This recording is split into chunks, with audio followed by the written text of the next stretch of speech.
Do, do, do, do, do, do, do. Ba-di-ba-di. Thank you, James, for this one. We'll see you soon, mate. Bom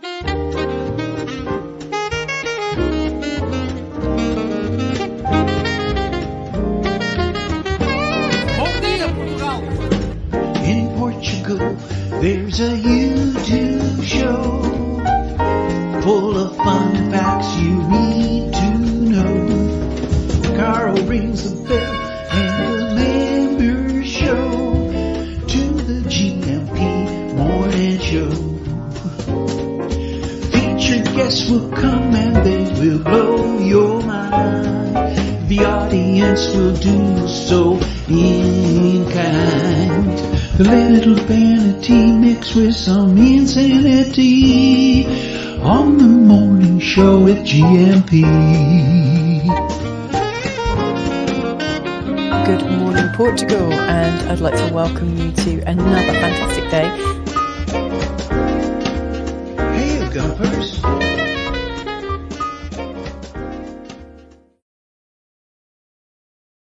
Hola, bom dia, alegria. Munson here with the Good Morning Portugal show, live stream and podcast. Happy Monday to you. How was your weekend? Do let me know. Some lovely vids and photos in. My goodness, we had a busy weekend here at Casamunson on the Silver Coast of Portugal. Let me know how yours went. You can send in pictures and videos, and please do, to 913-590-303.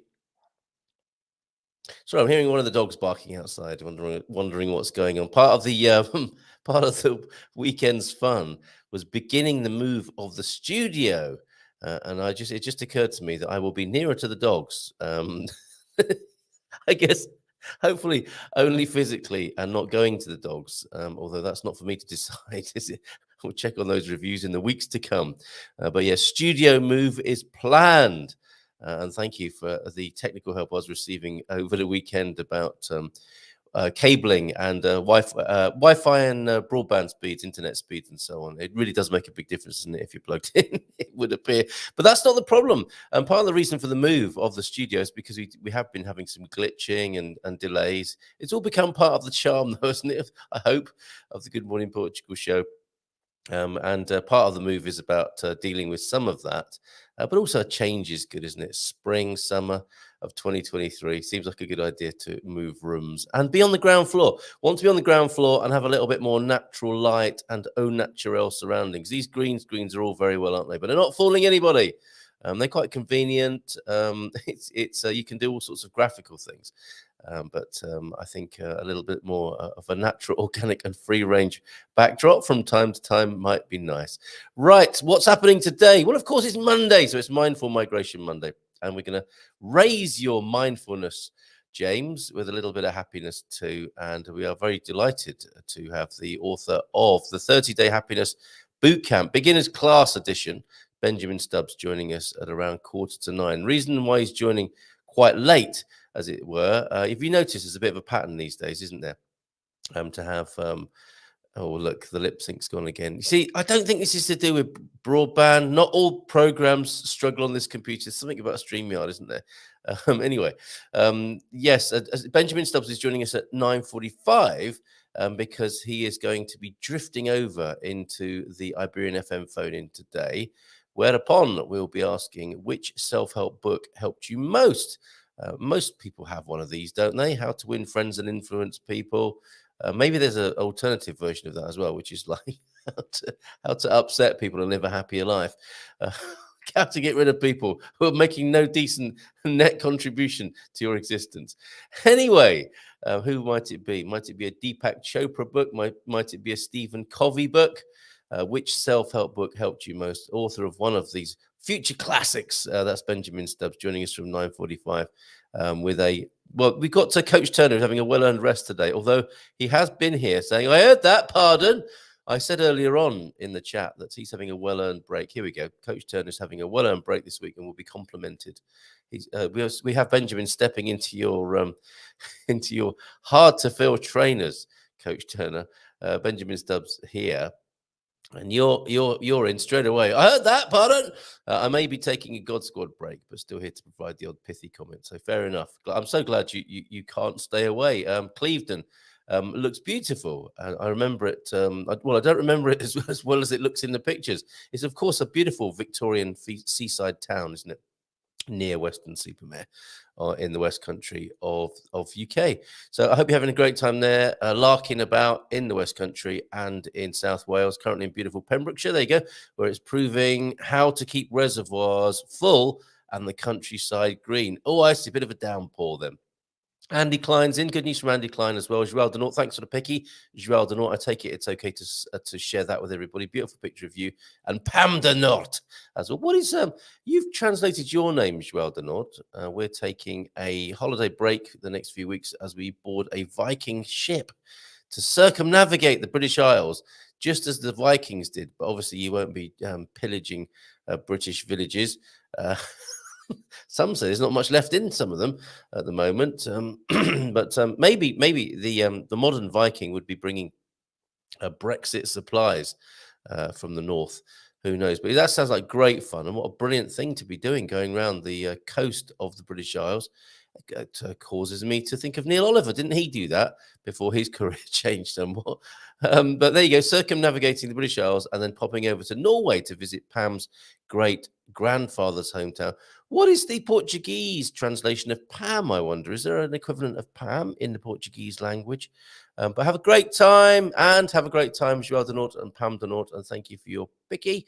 Bayrandi's in. Of course, we have a video from Bayrandi. We have two videos, in fact. There's a lovely bit of music too. And what's this? Bon dia all. If I come up as FB user, it's Dougie. Yay! Dougie's here, everybody. How are you, Doug? We need a report from you. How are you, my friend, this morning? Great dad jokes, high caliber dad jokes this morning. And of course, Ken Sabia's deep thoughts and a Portuguese saying from T-Duck 2 with a Bon dia alegria GuMPers at 7 o'clock this morning. Good effort. I think I was stirring at that time, but certainly any idea of having a rest and a lie-in this weekend, I think I slept until 10 on Saturday morning, but it's been a busy weekend. And of course, it's spring and summer, isn't it? Always gets busy at this time of year. So people sending me things on 913-590-303. Yes, very good. We'll hear a musical performance, a little bit of a segment anyway, from Vitor Silva, who was pretty good and funny as well. There was an old bloke who got up and started ranting at the organizer. People were telling him to sit down and shut up. Then they realized it was a fun skit he was doing with a couple of the others diners. Apparently it was all very funny. That's fantastic, isn't it, when you get a little bit of in-crowd entertainment like that and you think something real is kicking off. That's brilliant. We'll see that musician in just a moment who does, you can tell from his countenance. Actually, I thought he was a character from Harry Potter at first. You'll see what I mean in a moment, in his Fardo cape. You can imagine Fardo playing in the Great Hall, can't you, of Hogwarts? I can anyway. Musical performance to come then. And part of my busy weekend was taking my lad to The Incredible. This came up on social media. I'm sorry, it's back to front. It was a selfie of me and the boy, and it's Obidos Villa Gaming. Now they took over the castle at Obidos, which it was amazing. I mean, what an incredible backdrop for a gaming convention. Games throughout the ages. Well, I say that. I mean, they only really started, didn't they, in the 70s, 60s, a pinch. And the classics were there, my friends. Let me play you this just to set the scene, and we'll come back to all your other wonderful contributions this morning. But look at this. All right, does anybody remember this? It's very noisy in here. We are at the Obidos Castle Games event, and my boy is having some old school fun with some 80s Space Invaders. But hold on a minute, that's not 80s Space Invaders, that's the parody version. Come on, let's play the old school version so I can give you a good thrashing at this. Probably not, to be fair.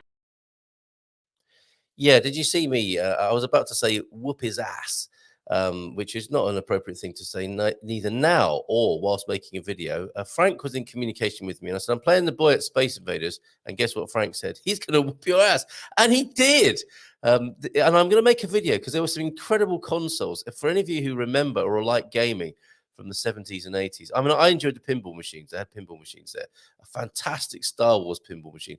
I mean, the engineering in a pinball machine, I was looking at it as I was playing yesterday. It's incredible, isn't it?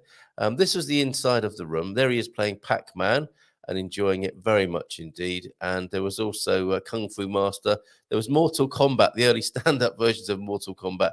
And then as he went into some of the bigger gaming tents, Mortal Kombat 15, 16, 17, whatever it is now. So I'll make a video of some of these old consoles. I think was an original. I mean, they had all kinds of consoles there. This, I believe, yeah, this is an old Xbox. Did any of you have this? I was never into gaming. I just missed it. And I'm quite glad to say I did. I don't have the right constitution or temperament for it anyway. Just about managed to play Space Invaders. But look at this. I missed Defender and Asteroid. I quite like those. I enjoyed a little bit of Pac-Man yesterday, but my lad's really into it. And look at this. That's an ancient Xbox, isn't it? Incredible. And there were many more early computers in there. And it was really good fun, and they did an amazing job. So well done to the organisers of Gaming Villa. Oh no, Obidos Villa Gaming. Really, really good event. And you can even have a Willy waffle there as well. Part of the refreshments included the great Portuguese brand, the Willy waffle, or has that been brought over from the United States? Great stuff. Let's move on and look at Bayrandi's cycle ride for the weekend. Oh, where's it gone? I'm going to have to load that up. How remiss of me. And a little bit of... oh, here it is. It says I uploaded them yesterday. That is not actually true. But here you go. Here is the cycle ride part. Still a bit windy, Andy. And I'm delighted to say that other Andy Klein, who's with us this morning, is going to publish the mobile phone video making course on the GMP VIP site today. So you might end up putting an old sock on your phone or something, but then again, you might not. This is part of your style now, of course, isn't it?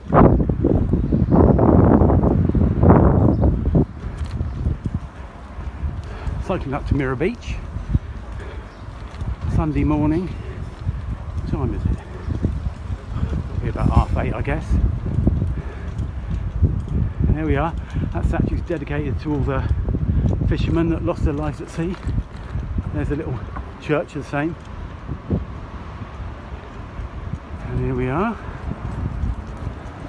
There's an Irish bar somewhere here. Oh, there. And there we are.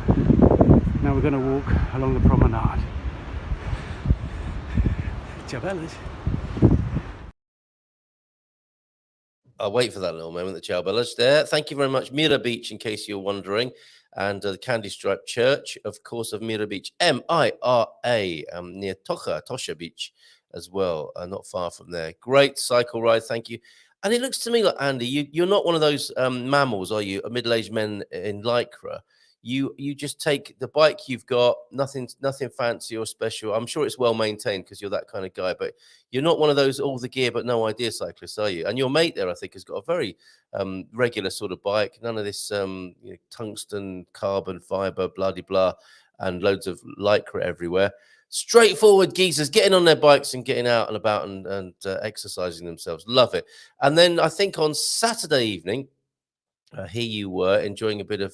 Actually, let me set the scene for this because you very kindly, of course, are our main contributor on the GuMPer map. If I go first to the website, goodmorningportugal.com, I'm already... Actually, no, I'll go right back to the beginning here because actually there's something else I want to tell you about on here. What's happening? It's all gone dark in the background there. Let me just put the blue sky that we want to see and ask you the question, what's good about your morning this morning? Or deeper dive into that with James when he arrives at 9 this morning. Or better get a move on as well. We've got Quem Sabias as well as deep thoughts and Portuguese sayings. Excuse me. But you'll see on the homepage there, when is this? I need to remind myself as much as you. Portugal plan. Okay, May 15th to 19th. My presentation on the best place to live in Portugal. There, talk. Find your best place to live in Portugal. That's me doing that. Mrs. M's doing one as well. This, of course, is our homepage. Have you seen it recently? If you've got one of these, I love all these little. What I do is just cut and paste, screenshot all the lovely. This is a bit of feedback for all of us here, I think, from Ben. I have to tell you that I'm thoroughly enjoying your YouTube channel for GMP. Absolutely love the diversity of your guests and all the information that they're sharing. I applaud you for providing such a valuable information to locals and those of us who are eager to learn about the country, culture, people and services, etc. Your honesty and transparency and that of your guests is much appreciated. Thank you. So, yeah, I'm glad that's been noted there, Ben. We do our best to be honest and transparent. Real people talking about their real experience of life here in Portugal. Let's click through to the GuMPer map, where, of course, Andy's the governor. This was created by Sarah Yerman, who may well be here this morning as well. Andy's literally picked it up and run with it, as well as cycled with it. And you'll see there that if you click on the top right-hand corner, it goes through into, you won't see that because it opens in another tab, which I will show you actually.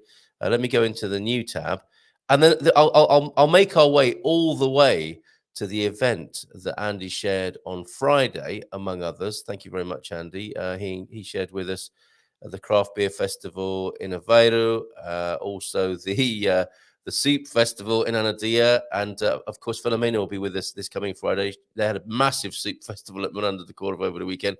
I didn't go into this deeply enough. Unfortunately, you might say, over the weekend they had the Pig Poop Fest in Tamengos, Korea, Anadia, where it's a game. It's like one of those we've been to before, where they mark off an area into numbered squares. You purchase a numbered ticket, then they release a pig or other barnyard animal onto the pitch, in inverted commas, and whichever square the animal poops in, the person who has that square wins a prize. Good old-fashioned fun, not good old-fashioned clean fun there in this instance. This is a medieval game that dates back centuries. Oh, human beings, fantastic. No worries about AI with such simple pleasures here. There are even records of it in England. I wonder if John and Pam will be doing this, taking part. And did the Vikings bring it to the UK? We'll certainly find out this week. It's great fun. The locals get right into it. What do you mean? They get right into it. Anyway, they get their wellies on. Oh, there's a bit of welly wanging on the beach here. That's another English import, isn't it, into Portugal? Welly wanging to celebrate the coronation. Waves Cafe on the beach on Saturday. Allegedly, I didn't see it myself. I was busy doing something else while the coronation was on. A fantastic value, a night of top quality fado. So we have a clip from this, and let me just show you how this works. So that's a screenshot from the GuMPer map. If we go to the GuMPer map now, you'll see how Andy has very thoughtfully included this. Which version? Oh yeah, here we go. Here we have the screen for you now, and you'll see quite the smattering of events in the Bairrada region. Look how dense the collection, the density of events is, because Andy runs things, as it were, over there. There are other places in Portugal are represented, as you can see here. And I wonder if anyone's dared to put an event anywhere else in the world. They could do that. And then you'll see the event in question that I was talking about, the Fado night with Leitão. We can see the poster, so that we can give full credit to Vitor Almeida Silva on guitar, Francisco Dias, and on viola, Arnaldo Carvalho. Excellent stuff. Let's hear them now, shall we? So thank you very much. I loved doing that whole route from GuMPer map listing right through to the video of the artist playing now. So do please enjoy this.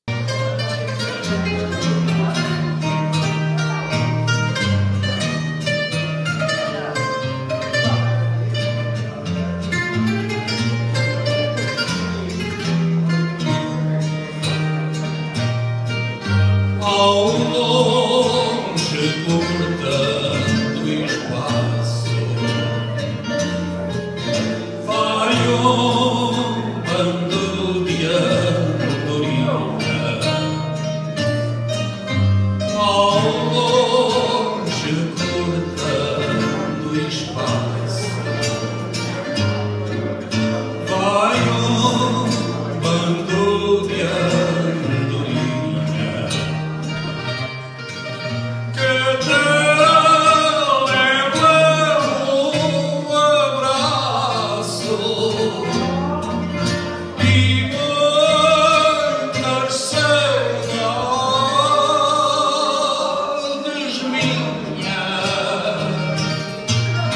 Oh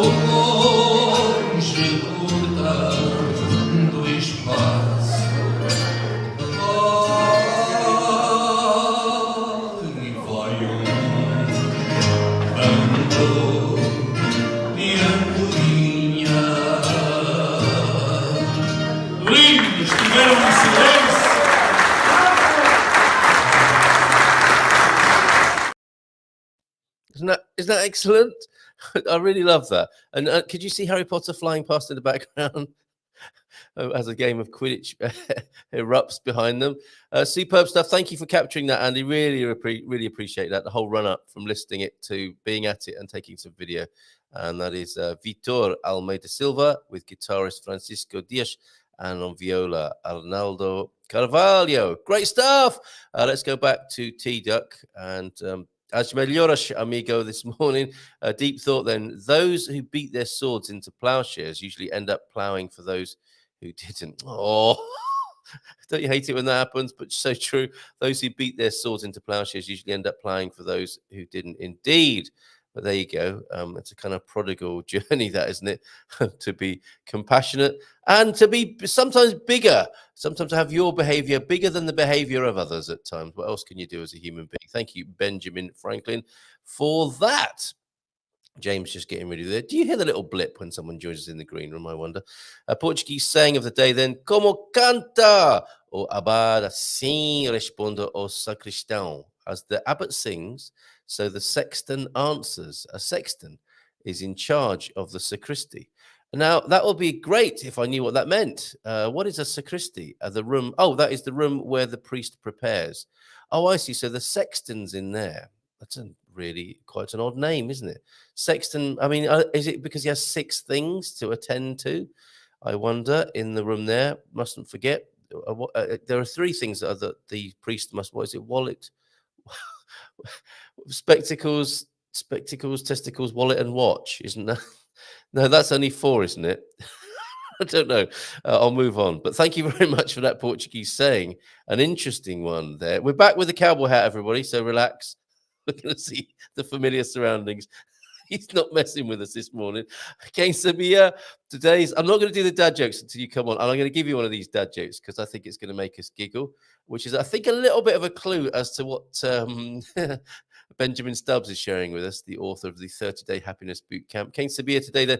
Today's continental Portugal, nothing to do with continent, along with the most of modern Spain, was part of the Al-Andalus between 726 and 1249, following the Umayyad Caliphate conquest of the Iberian Peninsula.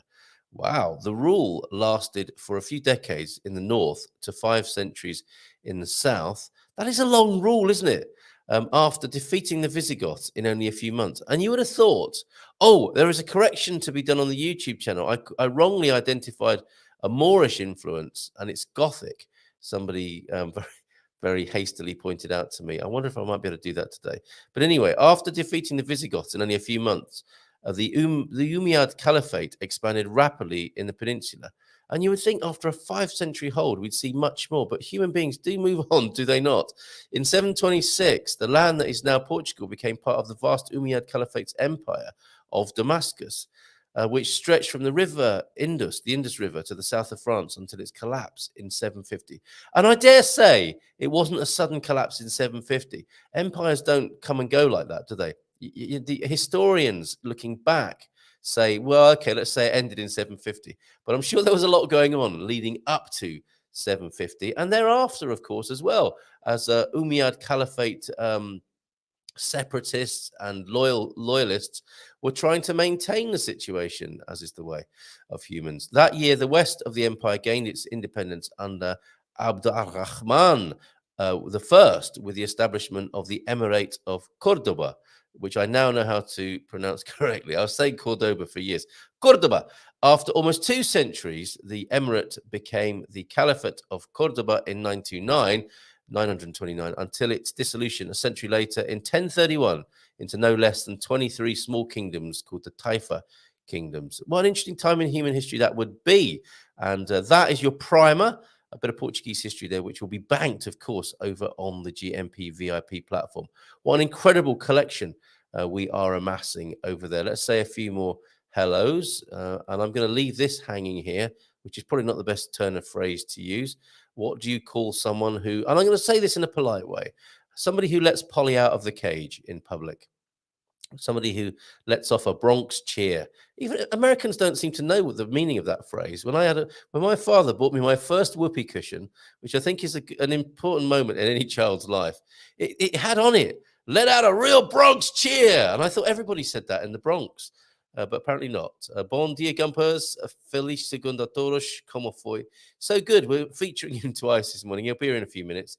And this is his greeting this morning. Como foi o vosso fim de semana? How was it for your weekend there?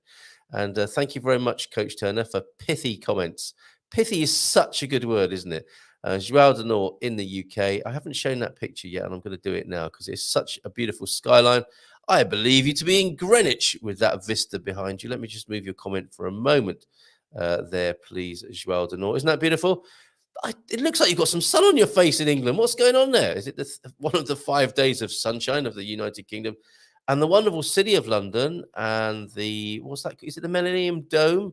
Not talking about your head there, John. I'm talking about that white building over, and that's Greenwich, isn't it? The Greenwich Palace at the bottom of the hill there, where Greenwich Mean Time, I think, is measured. Isn't that interesting that Greenwich would have chosen the meridian at that particular point there from which all time, well, certainly that's such a stupid and entitled thing to say. We'll be saying more entitled things in a little while with James. You know you're an expat entitled when, but I was going all Greenwich centric there. And of course, Greenwich centricity is only really a big issue for those in Greenwich and emanating from there into the UK and anyone else who had that thrust upon them in later times. Nubianette, the weekend was great until the food poisoning. Silver lining, I get to catch you live. Sorry to hear that you've got the food poisoning. I don't think you're the only one this morning. I've got some sort of allergy thing going on as well. I didn't sleep brilliantly over the weekend. But get well seen. As melhores to you as well, Nubianette. Portugal sun is here. Bom dia, alegria a todos. Feliz semana nova. Wishing us a happy week. 8 weeks till we climb on a plane to our new home. It's becoming more real each day. We are here for you, Portugal sun. And all of you, the whole family, let us know how we can help you here, mate. Bon dia, pastor. I hope you had a fantastic weekend. Looks like another fab day ahead. It does, doesn't it? Doug, you've got an Andy Klein and now me, an Indy Klein. Making me giggle and cough here. And I do like this comment. Bon dia, Senor Munson. I believe you're the sexiest man on YouTube. Now, you know what? I'm thinking, well, thank you very much. That's very sweet and kind of you. Sometimes I do forget that I've got a picture on the screen and I keep talking. Pam and John, thank you for that one. And Mr. and Mrs. Barandy enjoying the music and the Leital there. That's so wonderful. What's not confectionery style? What's that called? Not convent style. Refectory style seating. Isn't that lovely? That's the way we roll at the big events in Portugal. That's a lovely picture. Thank you very much. Yeah, I believe you are the sexiest man on YouTube. And I'm thinking to myself, which lady is saying that? Could that be Mrs. M saying that? And I'm pretty certain it's Frank in the Algarve saying that. He loves it. He loves the cover of FU Facebook user and giving me a little bit of a comment that he knows I won't be able to just scroll past. Good morning to you, Frank. Miss you too. Talking of gaming, there is a super Clive Sinclair Museum in Cantaneda of all places. Why? Did someone have a C5 and then think, what am I going to do with this thing? I know. I've got a calculator as well. I'll start a Clive Sinclair Museum in Cantaneda. How weird. And how brilliant, let me say. And not meaning to diminish in any way the efforts people have gone to. Museums, those labours of love are fantastic, aren't they? How about Pong? I didn't see Pong there yesterday. We'll ask you about that directly, if that was your favourite, James, in just a moment. If you put a sock on your phone for sound, you're going to lose your visuals. Oh, no, you're not. If it doesn't go over the camera a bit, just put it over the bottom of it, like a wee Willy Winky style. My mum was a gamer, so we had an Atari 800 XL, and not only that, a Vextrex in the house. I don't actually know what that is, Nubia, but I'm sure it had hours of fun. And by Randy, look, this is my mum's shopping bicycle. I thought it was. No nonsense. No, not focusing on the machine, focusing on the man on the machine there. Ali's here as well. Morning, Ali. Morning, everyone, from a sunny Algeciras. And I will be segmenting the lovely snapshot that we did last week and the summer guide to Lisbon that Fabrizio and Ian shared with us. I think the people of Greenwich, morning, Ali, great to see you here. I think the people of Greenwich would maintain they are all about polite time. Is that the British export around the world? Polite time. If you don't mind, it's midday. Awfully sorry. Crikey, time is moving on. It's already 1300. It's already 901. Oh my goodness. Come on. He's Is it, what's it called in America? Having a cow in the back there. Quick, find his, calm him down with his music.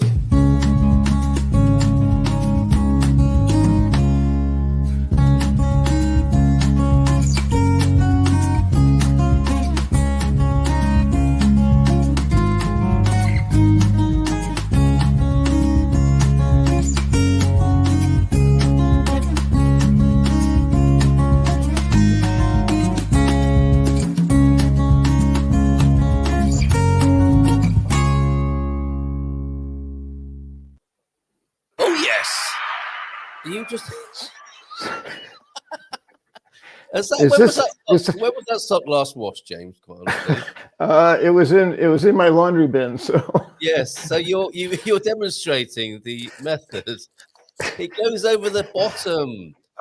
It's not your bottom, the bottom of the phone. Here I thought they were for your feet. I'm all confused now. Guten Morgen, bon dia. Bon dia. Sure. Top of the morning. How are you? Tudo bem? Muito. Obrigado. I had one of those exchanges with my neighbour yesterday, James. Great to see you here, by the way. And I was shouting across the road, Olá, boa noite. They were coming in from their weekend. And she said, Tudo bem? I said, yeah, muito bem, obrigado, contigo. And she looked at me like, why has he said contigo? You know, sometimes you think it's the right thing to say. And it clearly wasn't. It was possibly a bit too formal, or it just isn't what you say to a neighbor. She gave me one of those double takes, which caused me to share with you this morning. What the hell did I do wrong? It happens, doesn't it? It's real. It's real. Well, you confused me when I said texted you and said, "How are you?" and you said "Mirtilo." Well, that was just that was my play on words. Mirtilio obrigado instead of muito obrigado. Obrigado. I go, what? Blueberry? Thank you. It's like a blueberry. Thank you. Whatever that is. That's right. You threw me on that one. So. Well, okay. I didn't mean to. I just thought it was be a casual joke, which obviously didn't land in any just like my greeting to my neighbor last night. Oh, well, I just got the avocado joke from like 2 weeks ago, because yesterday in Ericeira we were walking by and I'm always reading signs and I saw abdicado and I went, oh okay. That was Tony's joke. Yes, now I get it. Oh my! If you ever need any help with these, you only have to ask. Because I'm thinking avocado. Wow. Yeah. I don't.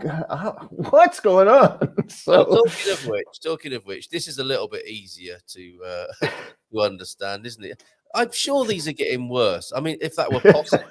So, can you please just take responsibility? It's mostly the visuals, how they tie into the jokes to get me. They're priceless. So yeah, Worf in his very Klingon way is saying, did you know alligators can grow up to 15 feet?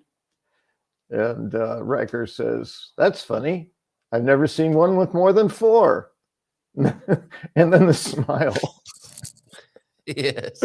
That's me all over. If I tell a dad joke, that's my expression when I'm all done. And you intend to enjoy it more than anyone else present. Absolutely. Yeah. That's my goal is to make people do this. Yes. Which is that's a good dad joke then. You know what? Which could be painful if your forehead looks like that. I mean, you could hurt your hand. Would not want a headbutt from a Klingon. No, thank you. Well, talking about leaving an impression. Is that a Portuguese saying? You should never get a headbutt from a Klingon.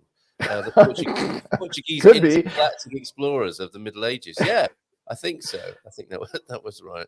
And let's share this one because I think Benjamin might like a bit of this as well. But I do like this one because it works well with one of my American accents, I think. What do you call someone who refuses to let Polly out of the cage, release themselves, have a Bronx cheer in public? Just so you know, okay. A private tutor, yes. You've got to say tutor, haven't you? You can't say tutor because it wouldn't work in English. It would be funny. Anything with a British accent can make it, yeah. It's got to be a tutor in Porto, I think. So, were you going to pick me up on the Bronx cheer thing? I just to say yes. I happen to know what that is. I don't know why it's called that, except that maybe people consider people from the Bronx being particularly rude. But it's basically this. Yes, That's a Bronx cheer. That is a whoopee cushion.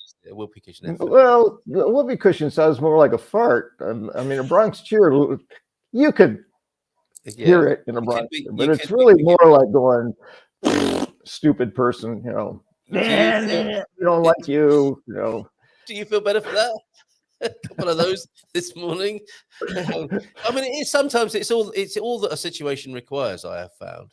I don't know if what this says about me, and I welcome your psychotherapeutic input on this as a now formally licensed psychotherapist, practicing as a life coach more than a therapist.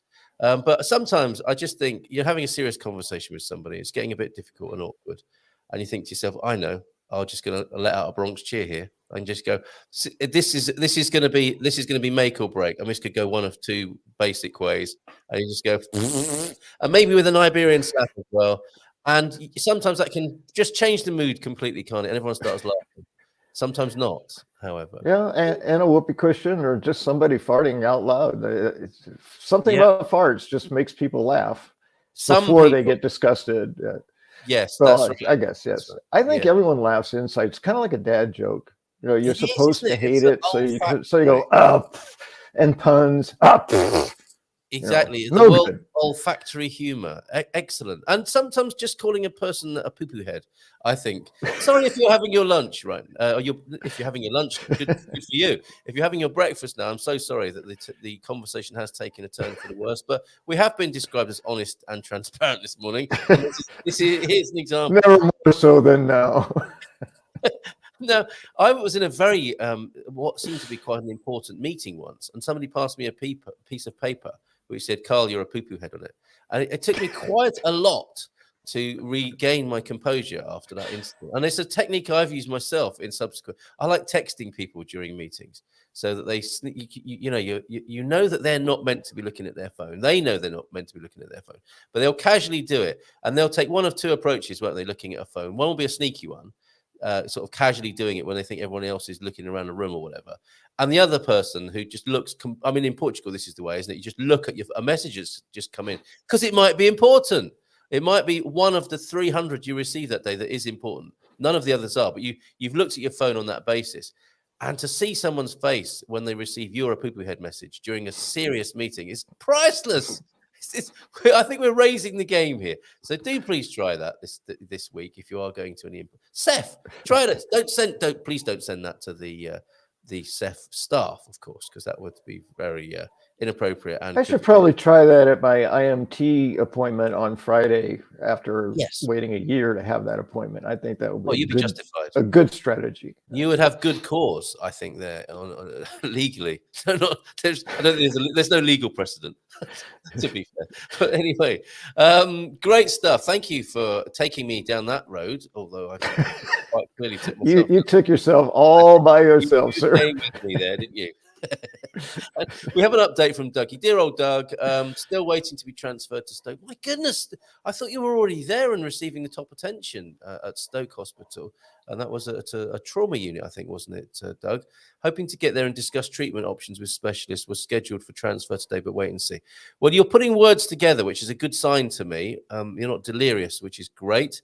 And unless the morphine's working especially well here, Doug, NHS works in mysterious ways. It does, doesn't it? And we send you our love and sprinkle a bit more GuMPer dust over the affected area while standing back a bit, because it is your pelvis after all.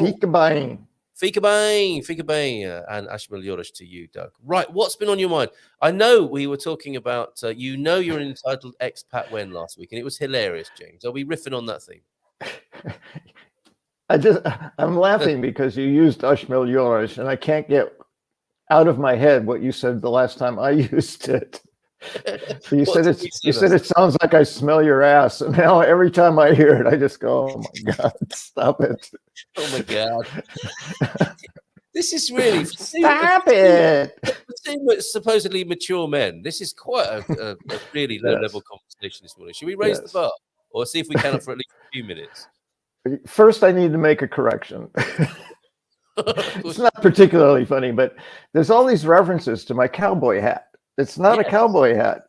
It's not. It's a cloth that, you know, I use it for hiking, but this is not a cowboy hat. So, okay, at least as far as I understand cowboy hats, you know, come to a point and have, or, you know, big sombrero maybe, but not a cowboy hat. I was going to let it go. I was going to let it go, and then you called it that again today. I said, I need to clear this up. That's the educator in me and the ego in me. It's like, no, I'm afraid it's right. too late. I'm afraid. No, we do. We have your correction, and we may publish it in the British Times tomorrow morning, just for the sake of, you know, public decency and record. But I think did send you a photo on WhatsApp. Oh, did you? What, of a cowboy hat? Yeah. Well, no, of this hat on my head. So. Oh, I see. Okay. Well, I think you can tell what a hat is because of what happens when you put it on. Now, if you put a cowboy hat on, you do a cowboy impersonation, and I'm guessing when you put this one on, you don't do that, do you? Even though everyone will forevermore call it a cowboy hat, I think. No, people start looking for your binoculars when you see that hat. That one there. Okay, there you are, sporting it on an Ericeira beach, I think. It's a sun Well, that's hat. actually Santa Cruz, Portugal. Is it? Santa Cruz? Yes. Portugal. There you go. You look very happy with your hat there, it's got to be said. Yes, it's a great hat. I love it. Okay, well, for the sake of public record and can add that to my licensing. Yes, that's definitely, and that'll go into the contract that it should here in under, theretofore, those sort of words, never again be referred to as a cowboy hat. Good luck with that. Is it hiding another hat underneath it? Yes, that's my sun hat, my beach hat. It's got a super big brim. It's like wearing an umbrella. Okay. Well, Connie's glad she tuned in this morning. Crazy talk to wake up to. Good morning, Connie. Yeah, that correction has been issued, and I think it is a test of a hat. You know, if you people do an impersonation of some kind often when they put on a hat, don't they?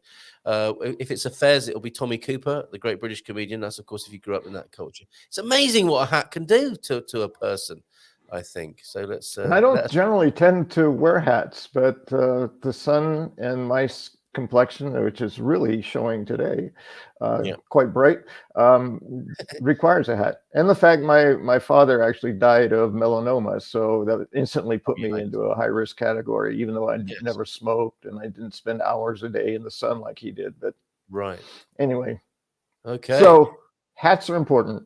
Hats are important, and I much prefer a hat, I've got to say, to sunglasses and slathering myself with stuff. Sunscreen, yeah. It's the local thing, isn't it, to wear a hat, really? How about Pong? You can't leave it alone, can you? This morning.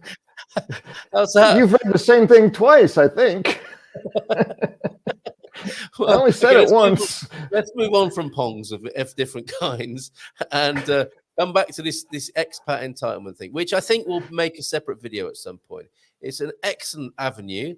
I think in some ways, Frank, who described me as the sexiest man on YouTube this morning, unless that is somebody else, of course, started this entitlement thing. So what else has been on your mind? Or do you want to recap on some of those funnies from last week? Well, just because it seems like 3 weeks ago, but it was just last week that I was in Espinho.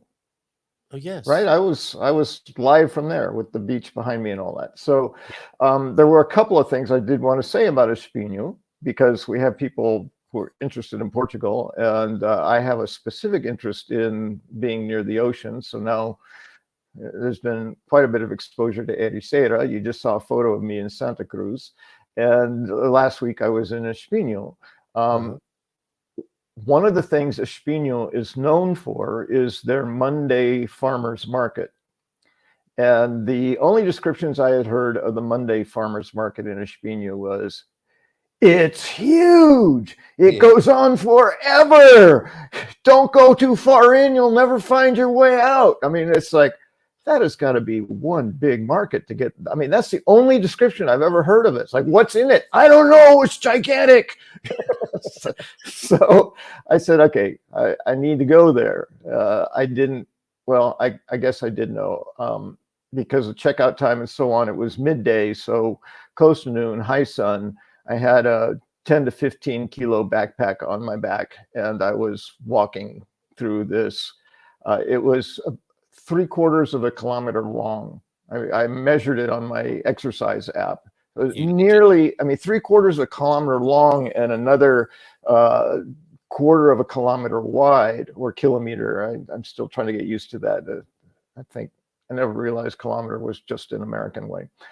Anyway, because I was there, I made a point of, okay, I'm hot, I have my backpack on, but I'm going to see this entire market. So why did you respond in that way, James? I mean, some people would have said to themselves, it's the biggest market, it's huge, you go in there and you won't come out. Some people have taken that advice and they wouldn't have gone. But for you, you had to see it. I had to see it. I had to see what, I mean, everything I'd ever seen on Espinho always included this aspect of it. The Monday farmers market. Everyone I've ever talked to who's been to Espinho says, have you been to the market? I mean, it's just the thing.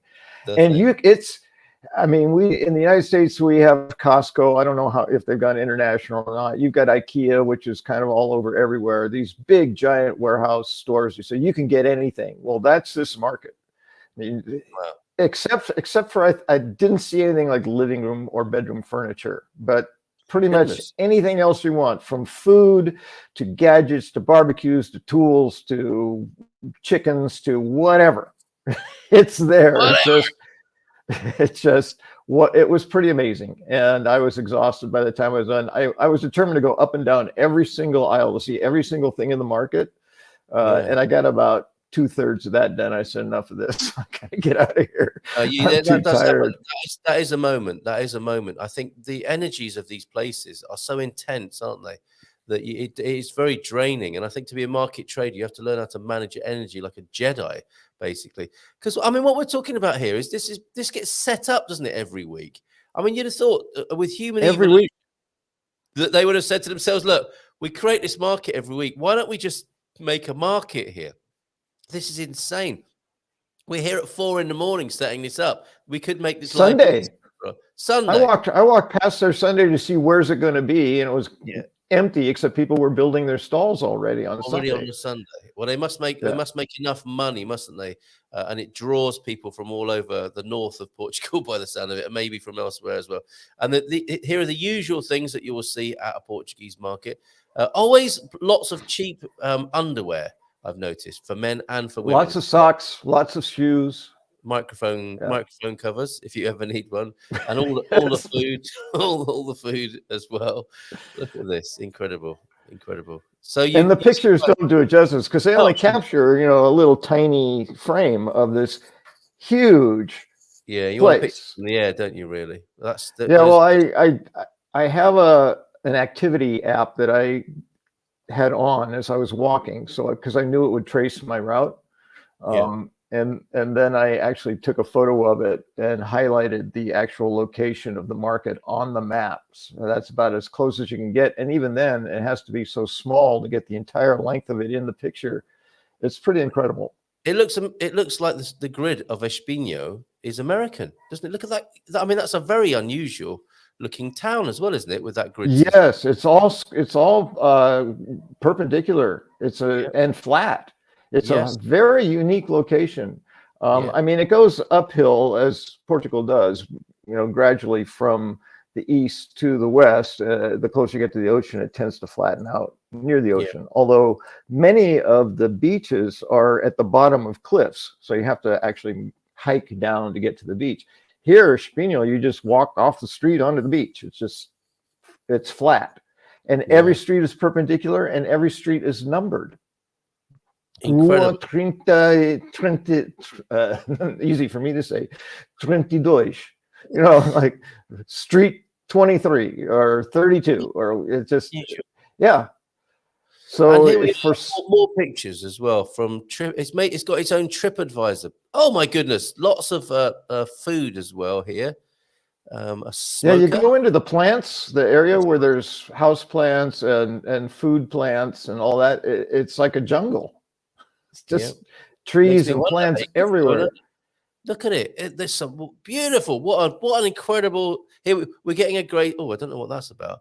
A woman's leather boot and some furry handcuffs. Boot and a flower, and That looks like a very nice evening to me. Yes. Starts with a massage and a lotus flower, ends with furry handcuffs. And if that is a boot on a woman and she's passed out, then it must have been a great evening at the pub. Oh my goodness, look at all those chickens! That is quite the array of chicken spits there, isn't it? Incredible. Yes. I don't know how much. I'm beginning to feel a little bit overwhelmed, even just looking at the pictures. Just looking at the pictures, yes. And this is what they're doing today, right there, isn't it? And there's some merciful cover from plane trees. Oh yeah, lots of that, and it makes a ton of sense when you realize these people are there all day long till I don't know how late in the day. Like no one could stand that much sun. Yeah, incredible household items, everything. And while you're showing the visuals, another difference I noticed, because there are many tourists, many beach towns in Portugal. Ericeira, I had my first experience of the high season last season, and coming into it now, my experience then was it was probably a 50-50 mix of Portuguese and non-Portuguese tourists through Ericeira. So I heard lots of English in different foreign accents, or foreign to me, which is why I said last week I can spot an American accent 3 blocks away, because it's just we don't realize we have an accent that we recognize because we've grown up with it our whole life, that we can hear in a crowd of noise. We can hear American English being spoken, but also but also in Ericeira, you hear Scandinavian accents and Germanic accents and French accents. You hear lots of different accents speaking English. What I noticed in Espinho, it got very, very crowded on the holiday, May 1st, but probably 90% of the tourists there were Portuguese, speaking Portuguese. I didn't hear hardly any English being spoken. Probably coach trips, right? Because that's a really popular thing here in Portugal. People go traveling across Portugal, to go to other parts. Or for the day, or whatever, but not people living in town. But because it got very crowded and then it emptied out. So weekend tourists basically, and that happens in Ericeira as well during I guess it's the low season, when non-tourist season. It will get very crowded on a sunny day, but it'll be mostly Portuguese people coming from other areas to come to the beach, which makes a ton of sense. But it was what was interesting to me was a unique experience of a large number of tourists being primarily Portuguese. Again, in our heads, we get this idea, tourists are from out of the country. It's like, no, we can be tourists in our own country as well. We just go places we don't go to often or have never been in our own country. I think it's a very strong Sunday tradition in Portugal. In fact, I was driving to Caldas de Rainha from where we live here in São Martinho de Porto, and I passed a Panela bus, and it was like Câmara Panela. I think it was the town's own coach, created specifically to take the townspeople on tours to other parts of the country at the weekend, or the kids going on school trips or whatever. It's a lovely idea, isn't it? And the same thing was happening at this gaming convention that we were at yesterday. People had come from all over Portugal for it. And aren't Portuguese people lucky? Let's face it. I mean, it was Óbidos, so that little town has people coming from all over the world, and it was fantastic. What an amazing place it is. And I wandered up into some of the lanes above it. It's such an incredible historical and charming place, and an amazing for a gaming convention. But again, same, lots of global tourists and many Portuguese people who clearly come from all over the country as well. So you lucky Portuguese people, and thank you for letting us be here and enjoying it shoulder to shoulder with you. We will do our best not to be entitled expats. Do you see what I did? There we go. Nice segue. Yeah, thank you very much.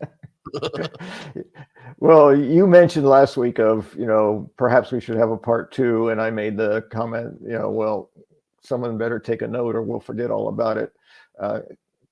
We didn't forget about it. I watched the replay and said, okay, I'll take a few notes, but it didn't go specifically to the you might be entitled if, because I felt like that one was pretty much done. But I think some of what we were talking about is maybe some of the things that went a little bit deeper. One of the things you mentioned was, I think particularly Nunu and Gilda making references to, well, in sort of an embarrassed way, well, that's Portugal, or that's the Portuguese way, and feeling somewhat apologetic about that. And I have heard them say that, and I always feel like, don't apologize. This is who you are. This is your country. This is your culture. This is the way things are here. The only reason you're hearing complaints about it is because of these freaking entitled people from other countries saying it should be different than the way it is, and that it's, it's too hard, or, just the attitudes. Granted, things could change. That's true of anywhere in the world you go. Things could change and make it better. But to feel apologetic about the country that you live in, your home, to me says more about the people coming into your home than how you keep your home. So I just wanted to add that into that.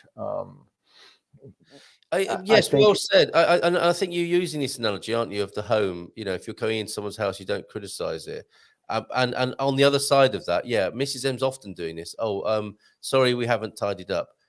What she means by that is, sorry, we haven't tidied up for 12 hours, because we have busily, when anyone visits, we have been tidying up, especially, me and her, whilst the kids are lifting their feet up as we hoover underneath them, that sort of thing, trying to make the house look like it looks like all the time, when in fact it isn't how we live. That's such an interesting thing, isn't it? And I don't know, there must be a spectrum of people who say, you're going to have to take us as you find us. And I think you can get to that point as well, can't you? If you're busy, family life is an example. If someone's not feeling very well, whatever. But there is this thing, isn't there, of like wanting to show people how you live when they arrive, which isn't actually how you live when they arrive. Your house doesn't normally look like that. You've tidied it up specifically. And that might be, again, a national analogy, mightn't it? It's like, well, how about we just take you as we find you and we go from there? Yeah, it's kind of, it's a really big home. So it's kind of hard to, a lot of rooms. Keep it pristine 24/7. People are going to see it for what it is. It'd be kind of like having a visitor show up every 20 minutes unexpectedly. Like, oh, wait, let me get my underwear off the floor. Or my whatever. Or get the sock off my phone. we're not over the last visitor just yet. In fact, they're still here wandering about in one of the other rooms. Yeah. I can see that now, getting a text and pulling up a sock and going, oh. we do get this. You're absolutely right. On a Thursday night, this is becoming a bit of a motif of the Dream Team panel, which I host on Thursdays over at Expats Portugal, and you'll see you'll recognize a lot of these people here. And the first two are Gilda and Nunu, and there is this sort of growing sense of apology, and resignation. That's the other part of it. There is the apology, but there's also the resignation. And what are you going to do? Yeah, but also the other evil. I mean, in the early days we never used to talk about it so candidly because we were all on best behavior, a bit like tidying up the house, and everyone knows you don't really live like that. But now it's much more like, yes. In fact, Nunu had this great list of things last Thursday about, I think it was like a poem. It was like, Seth hasn't got any appointments, but this is Portugal. IMT will exchange your license unless you're over 60. But this is Portugal. And I think I've got to get it off him.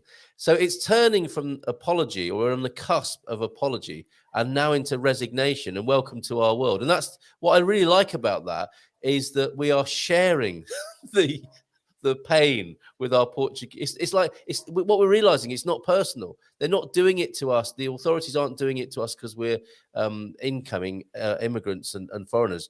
Everyone, their own country folk are dealing with this on a daily basis. So that helps in a strange sort of way.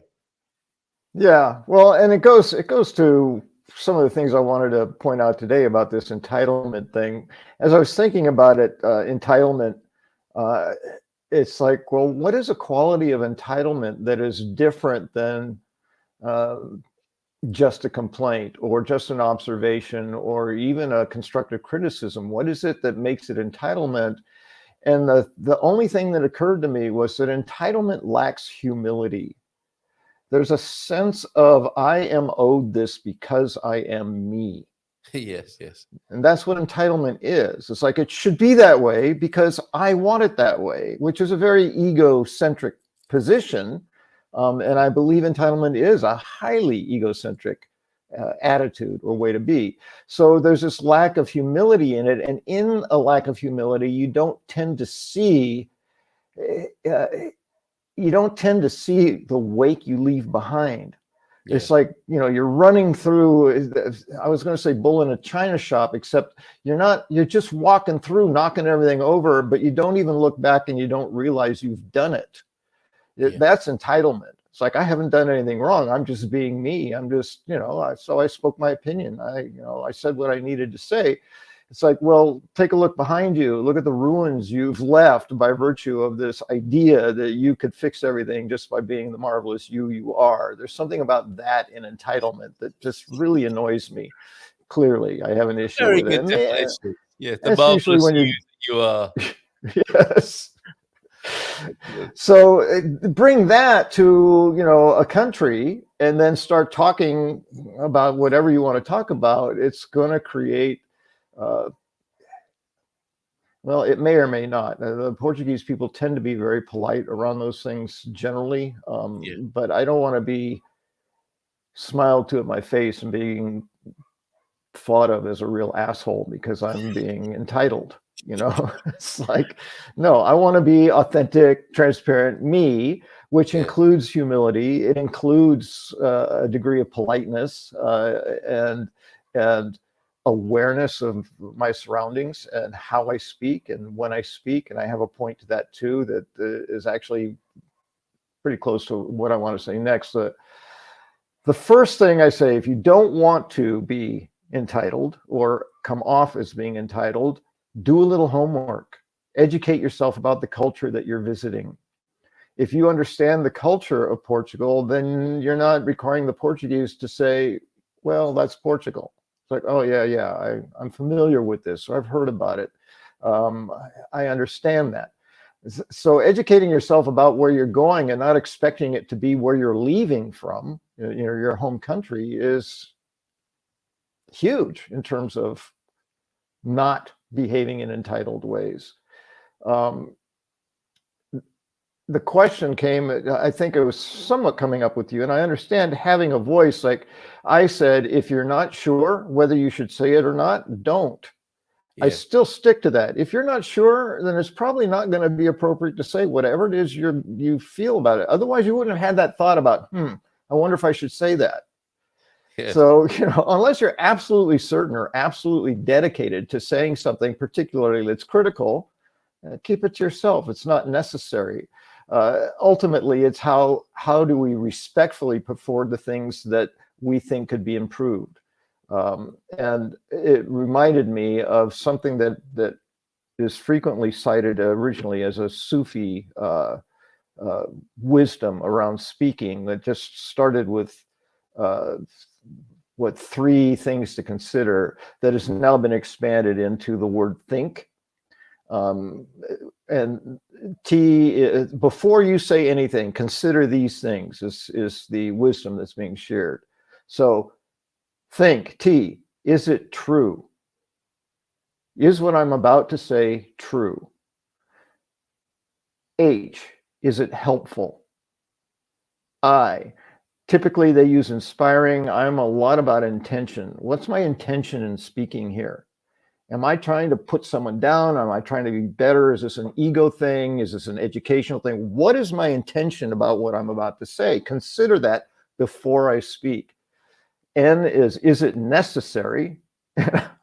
I'm betting 90% of the time when we want to speak, it's not necessary. And then finally, the K is for, is it kind? And if we can say yes to all of those, then we know that it's appropriate to say what we want to say. That's quite the process, isn't it? I mean, I do get it, and I do have an attenuating circumstance to put to you about this. But yes, that's great advice in life, anyway, isn't it? In any situation. Yes, and it goes easily into think before you speak, right? Yeah. Like, oh, here's my filter. Yeah. So that I think is great wisdom in general, speaking about anything, but particularly if we're in someone else's home, and we are. Gilda made that point about traveling and never really feeling like you ever fully become a person of that place because you're from somewhere else. Yeah. I understood that. I think that will be true for us. There will always be an aspect, no matter how welcome we are and how much we're loved by the Portuguese that we know and we've become friends and family with, that we did not originate here. And there may not be a place all the time for us to speak the same way about Portugal as the Portuguese speak about Portugal. No question. And to be able to accept that and say, all right, I'm with you. Yep. This is not for me. I am so with you on that, and it was a recent and a somewhat poignant realization. First generation. I think our first generation, and remain so, and they are the building block. If their successors are to become integrated, they are like the foundation course of a building. And they are not. It's very unlikely. Given that a lot of us are some way through our lives already. We're not children growing up here, are we? So there will be that, and I think it's good to to have that as a realization. It's sobering and useful, I think, as well. Once you've got over the shock of it, perhaps. Yeah. Yes. Well, and I made the mention last week of never call a new parent's baby ugly. Yes. I think most people understand that. But the question, the concern, along with this think thing is, well, I went back to the same thing, actually, as I'm thinking about it. But it's like, how would you respond if that parent told you they thought their child was ugly? Yes, that's putting the How would you respond to that? Oh, yeah, that's the ugliest baby I ever saw. I'm so happy you said that. No. You're gonna say, oh well, it's a sweet baby, or she laughs, or he smiles, or whatever that makes it cute. Or you're not going to jump right in and criticize that baby, even though the parent told you it's not a particularly good-looking baby. I think we mentioned this last week, didn't we? That it can almost be a trick question. You're being invited. It's next level test of your entitlement. Is will you fall for being invited to insult or criticize the culture? So again, you might want to run it through the same little template. Which incidentally, the ancient mariner is here. I don't think he's had 3 shredded wheat. I'll put it this way this morning. The comment section on this channel, Dead in the Water. Then. Good morning to you, ancient mariner. GuMPer dust on you. James, the Think acronym was up on the refrigerator in one of the best and most effective organizations where I ever worked. I mean, they had a refrigerator for one thing. Yes, great stuff. And it's not an unhelpful, actually quite the opposite, a helpful and useful process to go through. And as I said, yeah, and I'm not saying we have to do this every time we open our mouth, although it might be helpful. It might make the queues even longer, though, James. But especially when it's important, when you want to be heard, or when you really care and you're coming from compassion and love and you want to say something, it's a great filter to look at. And for me, what has caused me to not speak much more than I ever have in my life is I began to understand the dynamics of ego and its impact on me. Is the end part, is it necessary?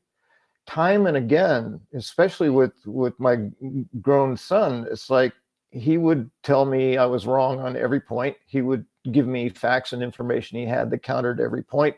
He would correct me every chance he had, and I would jump in with my ego to defend. I need to do this. I want to do this. And I began to understand, is this necessary? Do I have to say something here? Am I required? What's going to happen if I don't say something, if I don't respond to that? So I just became quieter and quieter because I realized just my ego jumping, defending my life as if my life depended on it. It's like, no, ego, this is not life-threatening. This is just the feeling of your identity being threatened. It's just a feeling. Let it go. So the necessary part, that's the kind part. In the same realization that we might not be ever fully accepted. I mean, I don't know if that's the right way of putting it, but feel fully comfortable. I mean, the realization that most of what we think and say is probably unnecessary is quite a sobering one too. But it's also true, I think, isn't it? But it makes for a fun morning, as I think Ancient Aaron is pointing out. Yes. And Portugal, he hasn't thought about this, has he? He's just jumped straight in and wished everyone this morning, and we're glad of that. So, and bon dia to Yes. you, Lord Portuglish. But yes, this is the continued exploration of you're an entitled expat when, and I do want to film some of these, maybe with Andy Klein. I want to film some of these vignettes of people in cafes or at the front of a CEF queue, and we can have some fun with this, can't we? I think you're quite a good actor, aren't you, James? We could probably have some fun with these. I'm more spontaneous, and people say, "You're so funny. Tell us something. Be funny." It's like, yeah. I play off what's going on around me. In my head it reacts, and I just say what's going on in my head, and very often it's funny because it's very strange. So. It throws people.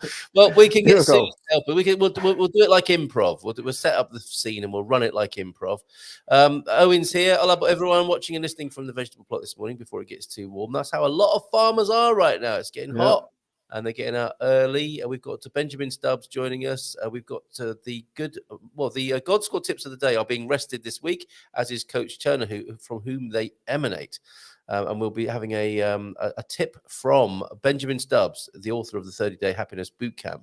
I don't know if you have much more to share from your list of thoughts on this, James. I did want to add something else, but I don't want to cut you off. Well, just a couple, I think, fairly brief points. Speaking of what Gilda had said about never fully being of that new country. Yes. The thought did occur to me that we may earn a place that's deserved in that place. Yeah. If we behave non-entitled, as I've been talking about, people will come to respect us. They'll respect our opinion, and they will. And I go mostly to opinions about the politics or the way things are done or whatever. It could be almost anything, but because we've established this relationship and we've demonstrated our capacity to be thoughtful in our approach to how we interact, we will be genuinely invited. People will say genuinely, James, what are your thoughts on this? I'd be curious, you've been here a long time, in that case, as long as you maintain that attitude of awareness, then absolutely you'll have the freedom to speak. But I think it's earned. I think it comes from relationship and trust, people knowing that you're someone worth listening to. So I would say that. And I already mentioned the last point, so I'm actually done. When in doubt, don't speak out. If in doubt, if you're not sure, that's it. Yeah. Okay. Well, I don't know if this was inspired by the theme of today of entitlement, but Bobby O'Reilly sent me a list this morning of interesting facts about the human race. And I don't know how much this has changed since it first started circulating on the internet. But I think the gist of it is helpful, if it's not entirely statistically accurate, because I don't know when it started, and with these sort of circulating memes, you're never really sure. But I think you'll get the point. 8 billion inhabitants of planet Earth. If presented in percentage terms, we can understand it in a more accessible dimension. Of this total, that is, of the 100% of the population, we have 11% of the world population in Europe, 5% in North America, 9% in South America, 15% in Africa, and 60% in Asia, apparently. 49% live in the countryside, 51 live in the cities. Now, you'd have thought, wouldn't you, that many more people are living in the cities now, but still, that's an interesting statistic, I think. 12% of them speak Chinese, 5% speak Spanish, 5% speak English, 3% speak Arabic. They obviously aren't talking about what people speak on the internet, are they? I don't think. 3% speak Arabic, 3% Hindi, 3% speak Bengali, 3% say Portuguese, 2% Russian. 2%. I would say those are native languages. Well, 62% speak their own native language of those 8 billion people. 77% of them have their own home, get this though. Talking of entitlement and how lucky we are and how grateful we might be, 23% of the world's population have nowhere to live, apparently. 22% are supercharged. I don't know what that means. Do they have a car? Do they have electricity? 63% can eat one full meal, and 15% are malnourished. They ate the last meal, but will not move on to the next. 87% have drinking water, 13% lack drinking water. And even though that water statistic is shocking and shouldn't be the case in this age, you could argue, 75% of the world's population have mobile phones. Is that right? Could that be right? 30% have internet. Yeah, 30% have internet access, and 70% are unable to connect, which puts another dimension and complexion on things, doesn't it? 7% university education, 93% did not attend college, 83% now can read, 17% are illiterate, and we can return to this, but 33% are Christian, 22 Muslim, 14 Hindus, 7% Buddhist, 12 are other religions, and 12 have no religious beliefs. 8% of the world's population are over 65 years of age. So if you have your own home, eat full daily meals and drink clean water, have a cell phone, can surf the internet, and manage to go to college, you're in a tiny group of privileged people who represent less than 7% of the entire world population. Under current conditions, out of every 100 people on the planet, only 8 can live or exceed 65 years. We are indeed very lucky, are we not, James? Absolutely. Yeah, absolutely. I had a thought that it flew right through as you said that, but the statistic that really stuck with me, that actually made me happy, is 80%, if I got that right, can read. I think it was a little bit more than that. It was 83% can read. 83%. That's huge. Yeah, it is. mean, especially when you consider the value of being able to inform oneself and understand and experience all the things that can be experienced from reading. Now, I understand that's not, genius level reading capacity, but just to be able to read is to connect. Good on the world for taking care of that. The literacy thing is important. Indeed.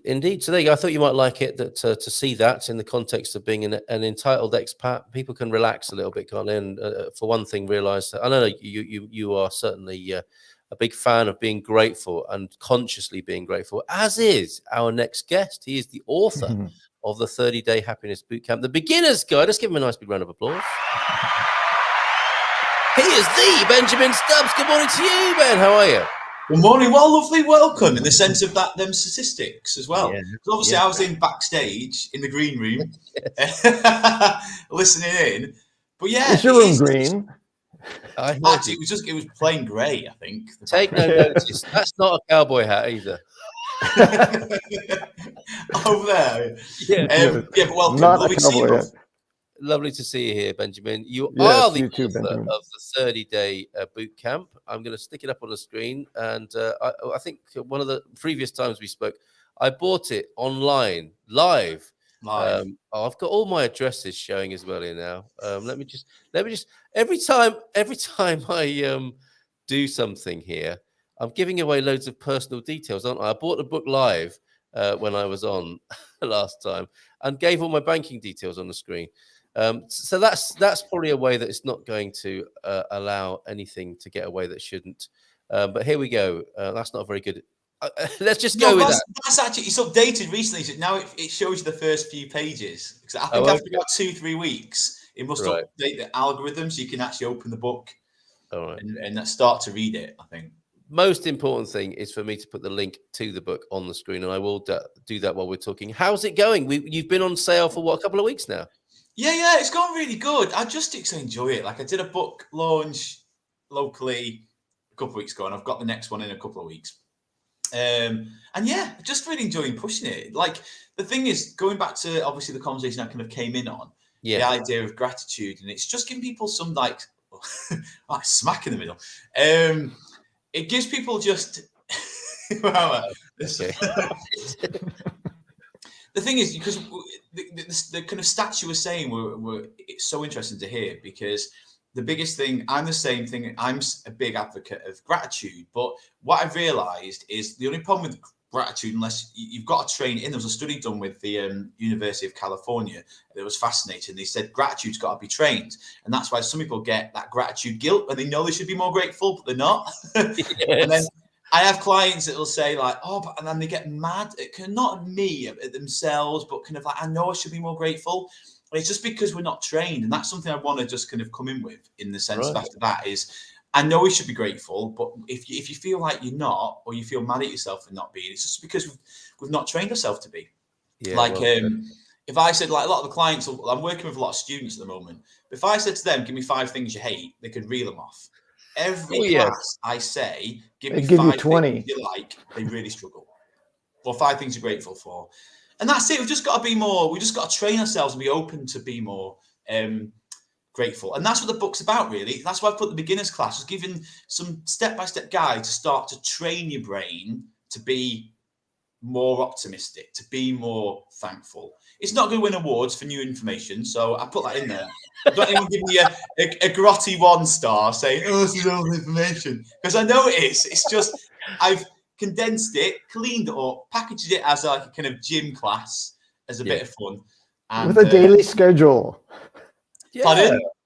With a daily schedule. Like, it's not just do these things. Like, here, if you really want to do it, try do this today, and this tomorrow. Then people get the structure, and that makes so much sense. Yeah, absolutely. Because the idea is people, I think, I want to give people a taster, a bit like a buffet of just things that they might find that might just make them a little bit happier, and just some little viewpoints they could just drop some angst towards certain aspects of their life and just feel better. Because when you always tag me as a happiness coach, I always feel this absolute pressure that people are going to be like, make me happy. But it's just small things, it's small steps, isn't it? It's just training ourselves to let go of things that are making us unhappy. And I think someone said in the last time I was on, happiness is a contentment, and I think that's probably more truth. It's more dropping the expectations that make us unhappy.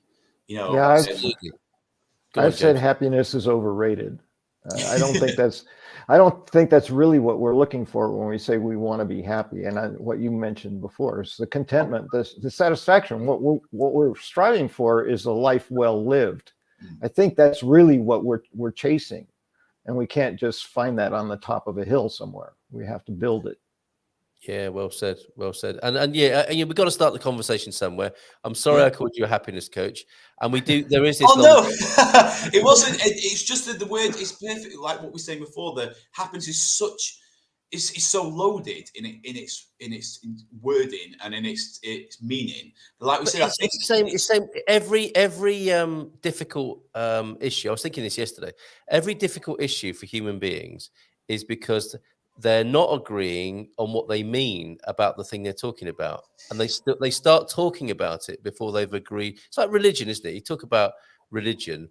It would be really sensible, wouldn't it, for anyone who's about to have an argument about religion, politics, sex, happiness, to say, what do you mean by that? And obviously that takes time, and it can be a bit boring to establish the terms, but it's really helpful. It can take a lot of the pain out of things later on, and it can be an interesting conversation in its own right, kind of. So what do you mean about religion? Well, what do you put first in life? Why don't we use that as a definition of religion? The thing that always comes to mind, or you think about first in your life. How about if we use that and we have a conversation about religion like that?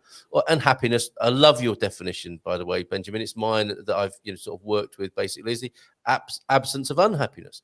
Get rid of all the baggage and the drag in your life if you possibly can, and we often can, and would rather not. We'd rather be doing mantras or gratitude journals than addressing something that makes us unhappy.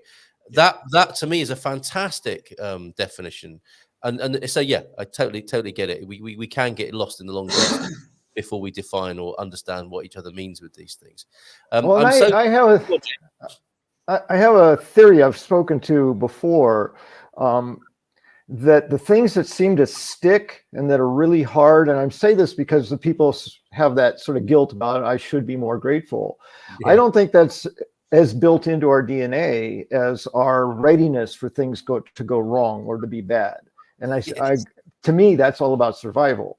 If we sat being satisfied with our lives, everything is good, most of us would have died before we became any kind of a species. We had to be aware that needs work and that needs work, and I can't be okay with this because that's not done. That's part of our DNA, I believe. So it's deep within us. So to change it takes, as Benjamin is saying, real intention, real practice, and to have something to do every day to work that, to change it is important. Yeah, well said. I think as well, everything's a balance, isn't it? I think because you either have this thing where you think, oh, you've got to be zen and you're a kind of mindset coach, you've got to be happy all the time, and then like you said, but then people think that I'm just really a pushover. And actually, since I've been more in tune with my feelings and where I'm putting my focus, and more in tune with my kind of happiness, unquote, the more awkward conversations I've had. Because, like you said, James, I need, some things need to be done, some things need to be said, and some things need to be, you know, and I think that's where I've become more. I don't really like having awkward conversations with people or situations that I don't particularly want to go into, but I'm more at peace with doing them because sometimes they need to be done. It's a balance, really, isn't it? And I think the perfect analogy is people put the word happy, but what they really want to be is not unhappy.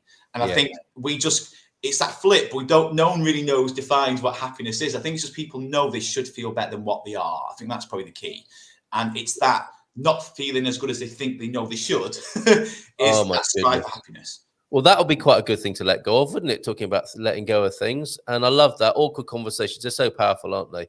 And I think many of us know how powerful they can be as much as they are awkward. Now, lucky for everyone, you are here filling the big trainers. And you know what they say about big trainers of Coach Turner, who's having a rest this week from the God Squad tips of the day. He is more of the physical, athletic coach kind of guy, and has been giving us an incredible amount of information and content about staying well and healthy in our bodies over the last couple of years, I think it is now, Coach Turner. So thank you for that. And they are the gentle fitness techniques for the bon viveurs, growing old disgracefully, obviously, as the name suggests. Now, you're stepping in this week to help us. And I think probably for the next, you have a routine, don't you, as the word bootcamp suggests in the title. And you're going to be with us with a suggestion to use this week and for the next 3 weeks thereafter. Yes, I'm going to bob in and give you a little bits of tips. So hopefully I'll step in well to Coach Turner's shoes. I've got quite relatively small shoes, really. I'm only size 9. My nephews are bigger than me. They're 11. Yeah, 9 is massive. What about feet here, Carl? Okay. My nephew's 11 and he's got bigger feet than me, which is goodness. Maybe feet are getting bigger in this. The population and the size of the feet. I know there's a relationship somehow, but the feet seem to just be getting bigger and bigger. It didn't come up in our list of stats, but anyway, you are filling the big trainers of Coach Turner. And so what have you got for us today? What are we kicking off with? Well, the first one for this week is obviously we discussed like off air on what could I give like tips just so people could just implement, a bit like the book really. But one of them is just smiling for no reason, and you might just say like, well, how to do that? And there's more muscles to not smile than it is to smile. And I'm not saying walk around town like why not? Carl, if you want to and it makes you feel good, then you crack on, Crocker. People will laugh. But there's so much evidence, and I'm sure James knows as well, of just how smiling just releases, serotonin, some nice endorphins, some nice good feeling. So find a natural pose this week of defaulting to a natural smile. So it could be, oh guys, it's so awkward, but something like, just rather than, really patronizing, condescending kind of explanation there. But what they're proving is just try smiling naturally for no reason. They found that a lot of people's energy lifts and their mood lifts just by smiling. So in some ways, you're not waiting for the reflection to change. You are changing the reflection. And it's just a little tip for this week is to smile as much as you can for no reason. I love that. And change your face, change your mind. And we'll be checking. It's all connected, isn't it? So whether you do it is absolutely. Yeah. I don't know which it was, Ant and or Dec, and no one ever really knows today if they're honest. But one of them was at the not the royal wedding, the royal coronation at the weekend, and he was smiling to himself for no apparent reason. If you can see that clip, he is our tutor of the week in an inadvertent way. So there we go. Smile for no reason. And that, again, of course, would be a good definition of joy, isn't it? It's happiness without a reason. So smiling without a reason is our homework for the week. But going back to the kind of default of, we're saying let's kind of simplify that happiness is the lack of unhappiness. And actually, when we start to let go of these little things, I think it's that feeling that we're all trying to describe is just that contentment, that ease, that, you know, and of course that might mean an exciting night out. It might mean a good party, but it might just mean looking at the sunset. Like I get absolute joy from watching the sunset, you know, and since letting go of a lot of the things that make me unhappy, my attachment to others, my expectation of others, my expectation of my life, dropping things I can't control, just lots of kind of like sorting out my kind of inner baggage, just the simpler things just feel better. And I'm more satisfied by the simpler things as well. And I think that is, you know, encapsulating the happiness thing again. You flipping legend. Now, I'm used to someone joining us at past, and Anna was going to join us today. She can't. We're going to ease into the Iberian FM phone in. James, you're very welcome to stay with us, or not, as the case may be. I know you're only scheduled and maybe expecting to be here until. I actually have an appointment coming up, so I will have to leave. All right. Well, here's just very quickly. Here's Anna's immersion experience. I was hoping she'd be here to tell us about it. She'll be back in this slot next month.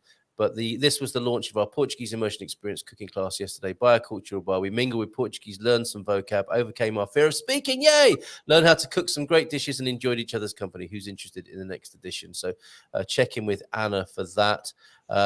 You're going to be staying with me now, Benjamin, for the next bit, and we'll take this with us into the next section, because we've got a phone-in style. If anybody wants to talk about, actually, what I was hoping to talk about were the books. Which self-help book helped you the most? Because you and I can have a great conversation about that at the very least. And we can take also this comment that's come in from Pete. I didn't know about this, Pete. Really interesting, says Pete, what is happening in Russia at the moment with all the self-help gurus being arrested and imprisoned. Didn't know about that. A popular move amongst the public, but the government had previously backed it. Didn't know about that, but we'll talk about that in a few minutes' time. After we look, talking of big feet, it's always the little things that make the difference, says Portugal there.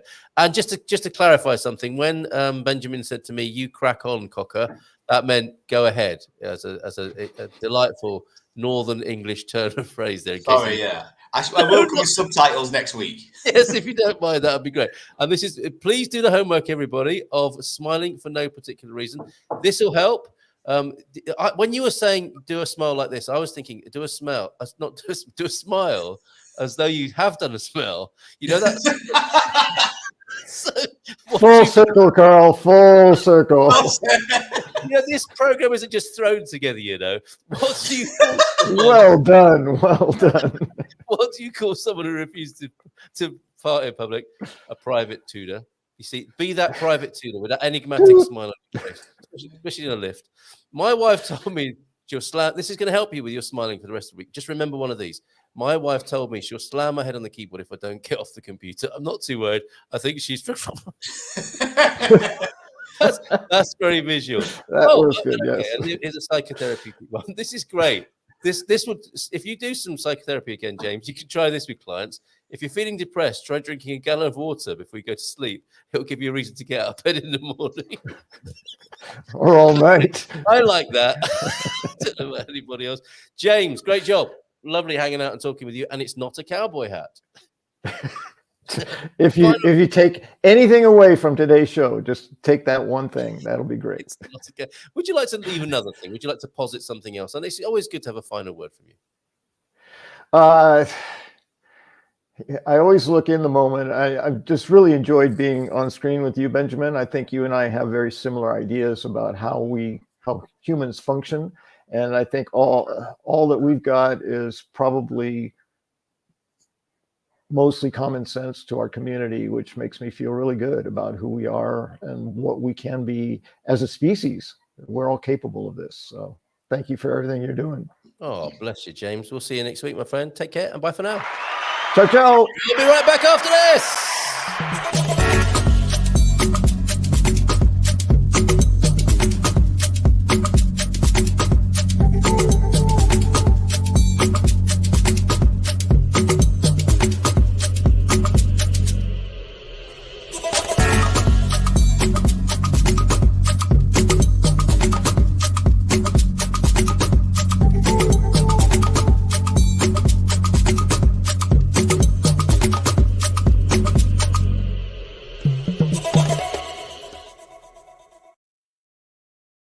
cool. It's like a barefoot broadcast, isn't it? With those beats in the background. No, that's the first time I've been for this second half. So I'm like grooving away.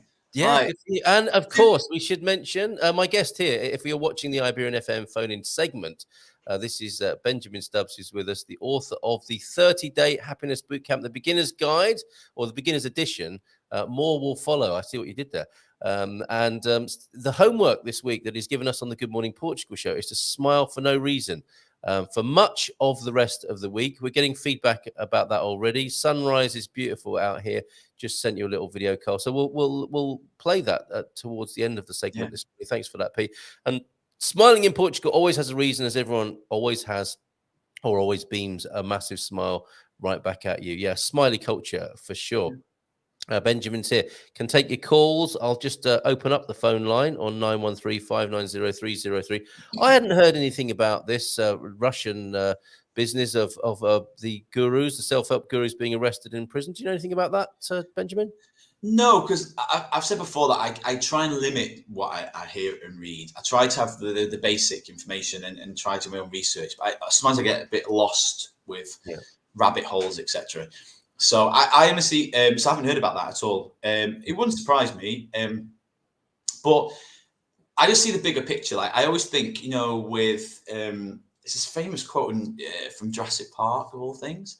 You know, when it's where the dinosaurs start to multiply and they're not meant to, because they're meant to be the same sex. And then it's one of the, I can't remember his character now. Jeff Goldblum said, like, you know, nature always finds a way. And I always feel that every time things try to get snuffed out, the human race fights back. So and it always happens. So I feel that I'm not trying to trivialize what's going on over there. No, and it could be propaganda. Sometimes you try and snuff it, but it never really gets snuffed.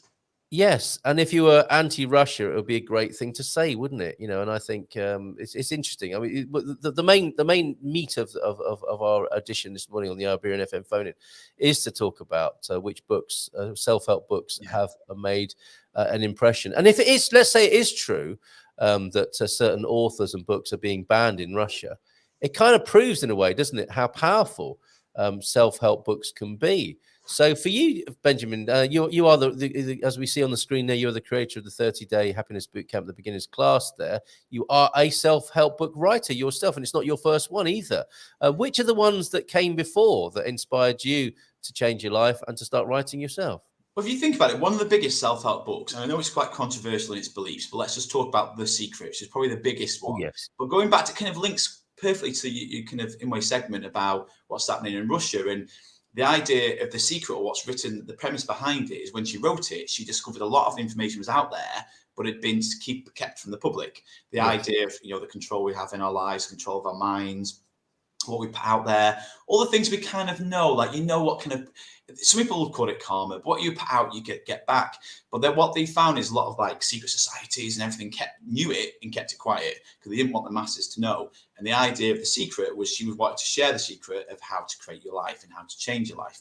So again, the premise of that book aside, that's kind of backing up the fact that a lot of people don't like the masses knowing that we've got, you know, the power we've got.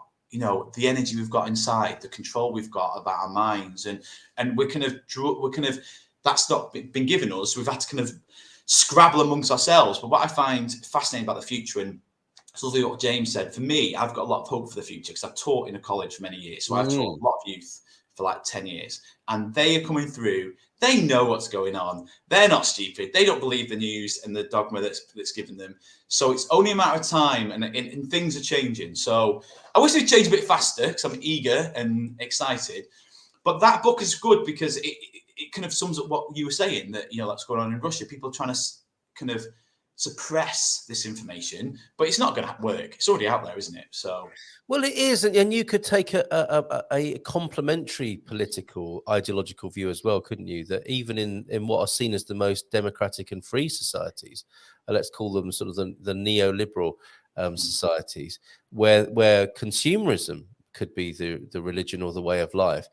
That could also be seen as a conspiracy against people's true happiness, couldn't it? As can be observed in many a meme. Yeah, you're right. But I also think this is what I've always had this question about the news and the media and this kind of capitalism and all the famous buzzwords, which is true. There's a lot of, obviously, I'm not here to kind of defend it all. But what I'm saying is, we have to take some responsibility as a collective to be aware of what we're doing, because the newspapers only, we can say, oh, the newspapers only print negative stuff, because we only buy it when it's negative. We only click on it when it's got some stupid clickbait about shocking this, and you look at it and it's the most unshocking thing ever. So yes, I've clicked on it, but it's only if it's something I'm interested in, like Strictly Come Dancing, like, or, you know, but what I'm saying is we've got to take responsibility for that. So the newspapers will stop printing negative stuff if we stop buying it.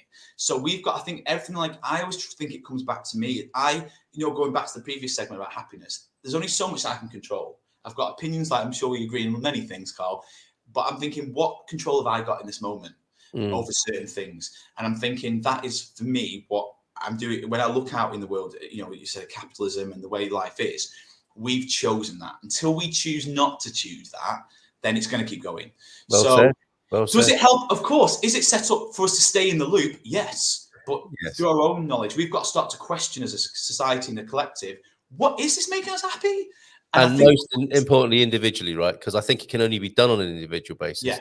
Hence the positive part of self-help books. Now, I think the point Pete was actually making was the gurus I'm talking about, the scam artists who prey on the most vulnerable, like, I don't know who this is, Blinyovskaya. If you look her up, the public love the fact that they were finally arrested, but Putin had previously funded her. Now, this is very interesting to me. If you look up Letchek and Blinovskaya, you will see what I'm talking about. I had no idea about that, Pete. Oh, Katya's here. Katya Lima, bon dia, a bit late today. You're very welcome here. What's your favorite self-help book, Katya Lima? What I'm picking out from here is scam artists preying on the most vulnerable. Now, this is a criticism of self-help books. And of course, you mentioned The Secret. And the Secret was pulled into this very same area, wasn't it? Of like some of us saying that others are vulnerable and are being preyed upon by con artists and scam artists, which of course that does happen. But I'm fascinated by that dynamic, because it's another one of those conversations that's about out there rather than taking responsibility for what's going on in here, because ultimately that's the only thing we can really take responsibility for.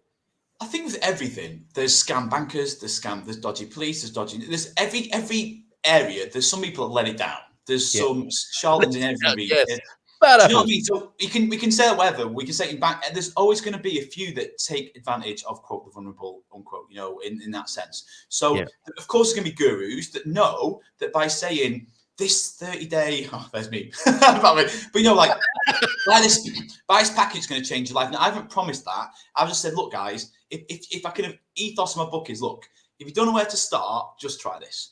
Yeah. It might not be then. It might not fix you. It might not be everything you're after, but it might give you a starting point. But I think it's when sometimes people have bought this kind of, this 30-day, £1,000, it would change your life, but then you have to sign up every month. You can see where people would slowly might lose themselves. But I think, like you said, it's going back to our own power. And I think for me, it's all about our own, taking our own decisions and finding our own truths. And I think that's happening. Yeah. All that's happened in society in the past 50 years is we've gone from no information or limited information from the odd newspapers or the odd news to having everything. So, of course, we've gone from like this to like swing to full information where there is fake news, there is, charlatans. And I think we'll just learn over the next 20, 30 years discernment, where we'll be like, right, okay, and everything we read is true then. Good word, discernment. Absolutely right. And, I'm very, of course, one of the realizations I've had is that, you can take anything and you can find a good or a bad aspect about it from an ideological point of view. And that's why people argue all day long about stuff, isn't it? And to me, it's to do with the out there, not the inner experience. And so much of the world, of course, and our conceptualization of it is out there, talking about ideas out there, talking about those other people out there. The real joy, I think, what you're talking about essentially of becoming less unhappy, i.e. more happy, is about the inner orientation. And that's perhaps another thing that we're growing to embrace, along with this process of discernment and other skills that we're picking up as a species, perhaps, or remembering, if not developing. Perfect word is remembering. We're remembering how we really are. Going back to obviously the theme of the thing, which is your favorite self-help books. An author I really like is Joe Dispenza. because he links science with kind of spirituality and pushing the boundaries of what our brains can actually achieve. So his studies on brain scans, on meditations, on positivity, on its law of attraction, whatever, all the different things, he's starting to prove through evidence, and he's getting universities coming in, that it's quite deep for kind of 10 o'clock on a Monday morning. I'm all for it. But we're creating our reality by what we're putting out there. Because, you've seen many studies about plants that have been talked to positively, negatively, and the plants that we've talked to positively grew more. Same with the water experiment, same with rice. This isn't just some sort of woo-woo. They're starting to realize there's some sort of energy around us. Say, for example, our aura, that people know we've got an aura. You can feel it when someone's in you. So if you start them basic premises, there is some sort of energetic thing going on around our bodies and with us, then it makes sense that we can feel that, So for me, Joe Dispenza really helped me open my mind, because I wanted to know the science behind it, but I also knew there was something more, and he kind of links the two together. So that's helped me. And that's what brings me always back to me. What can I do?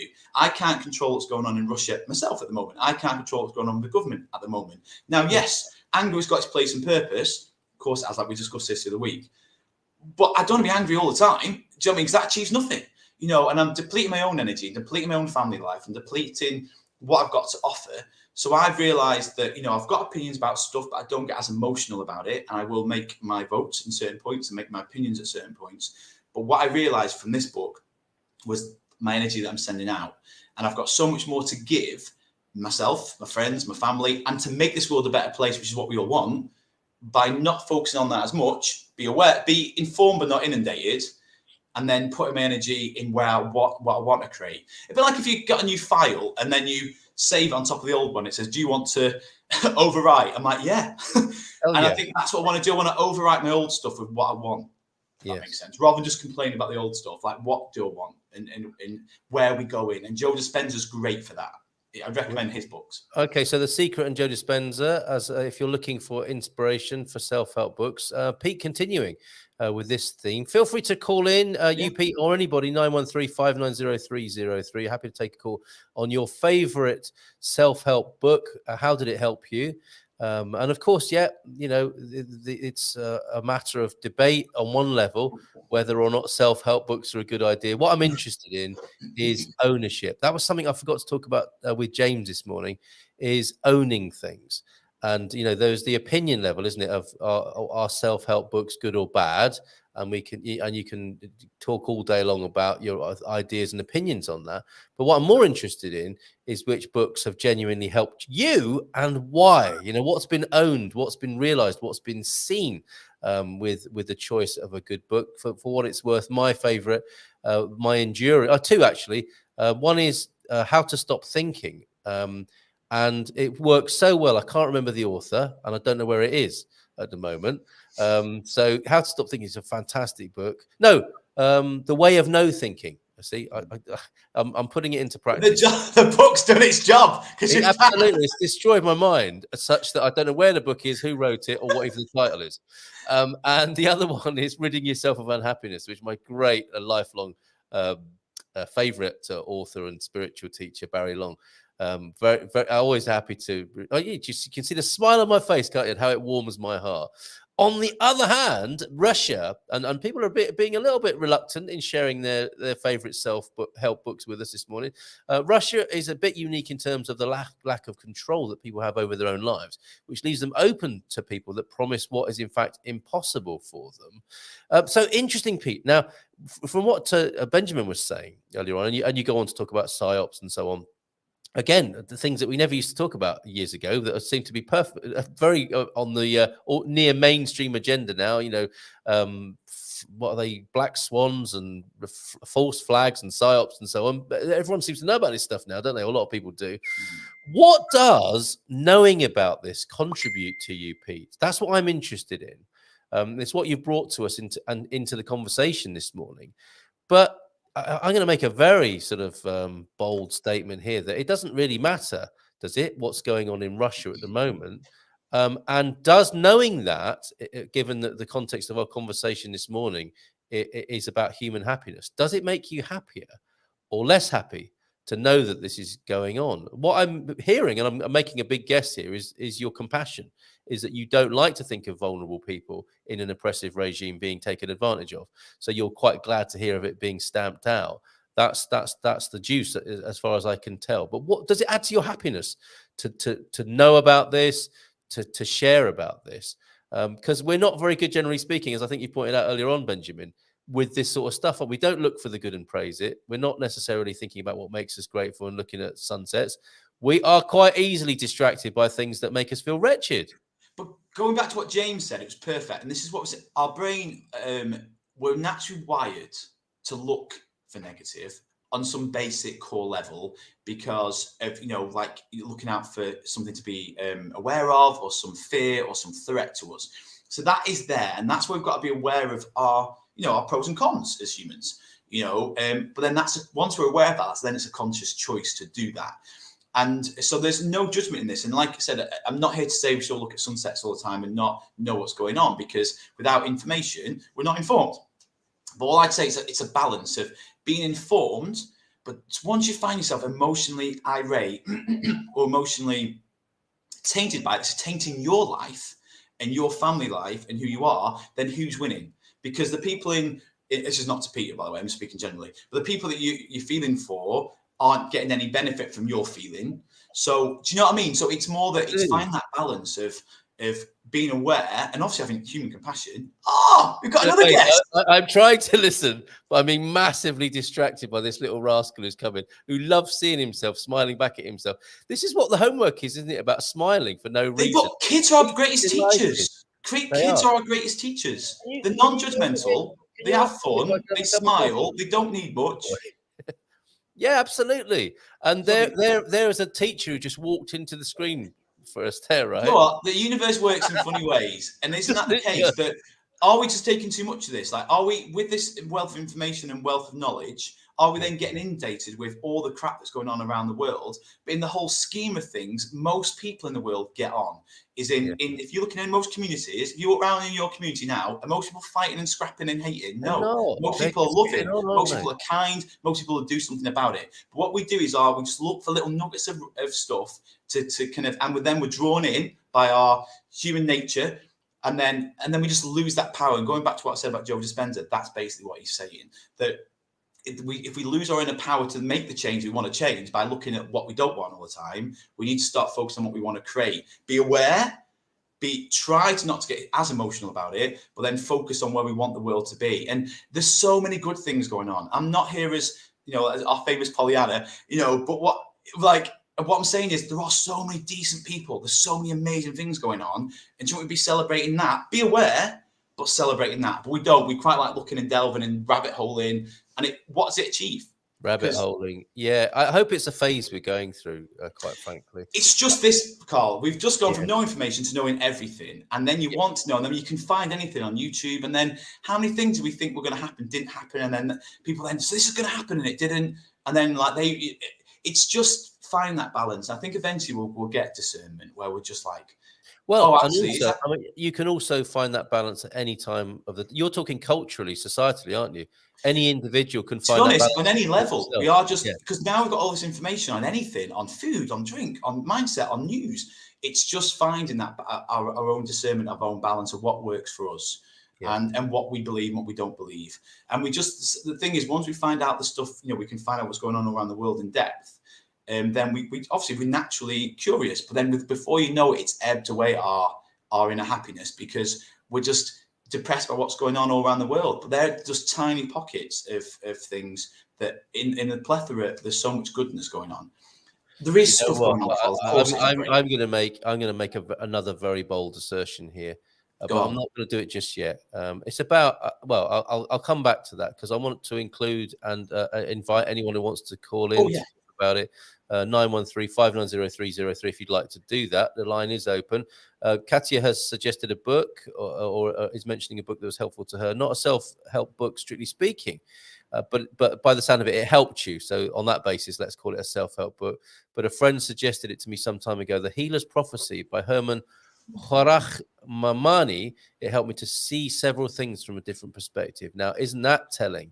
And it would be a long reply to go into any more detail than that by the sound of it. But isn't that a great thing? Anything that helps you see things from a different perspective is a wonderful thing.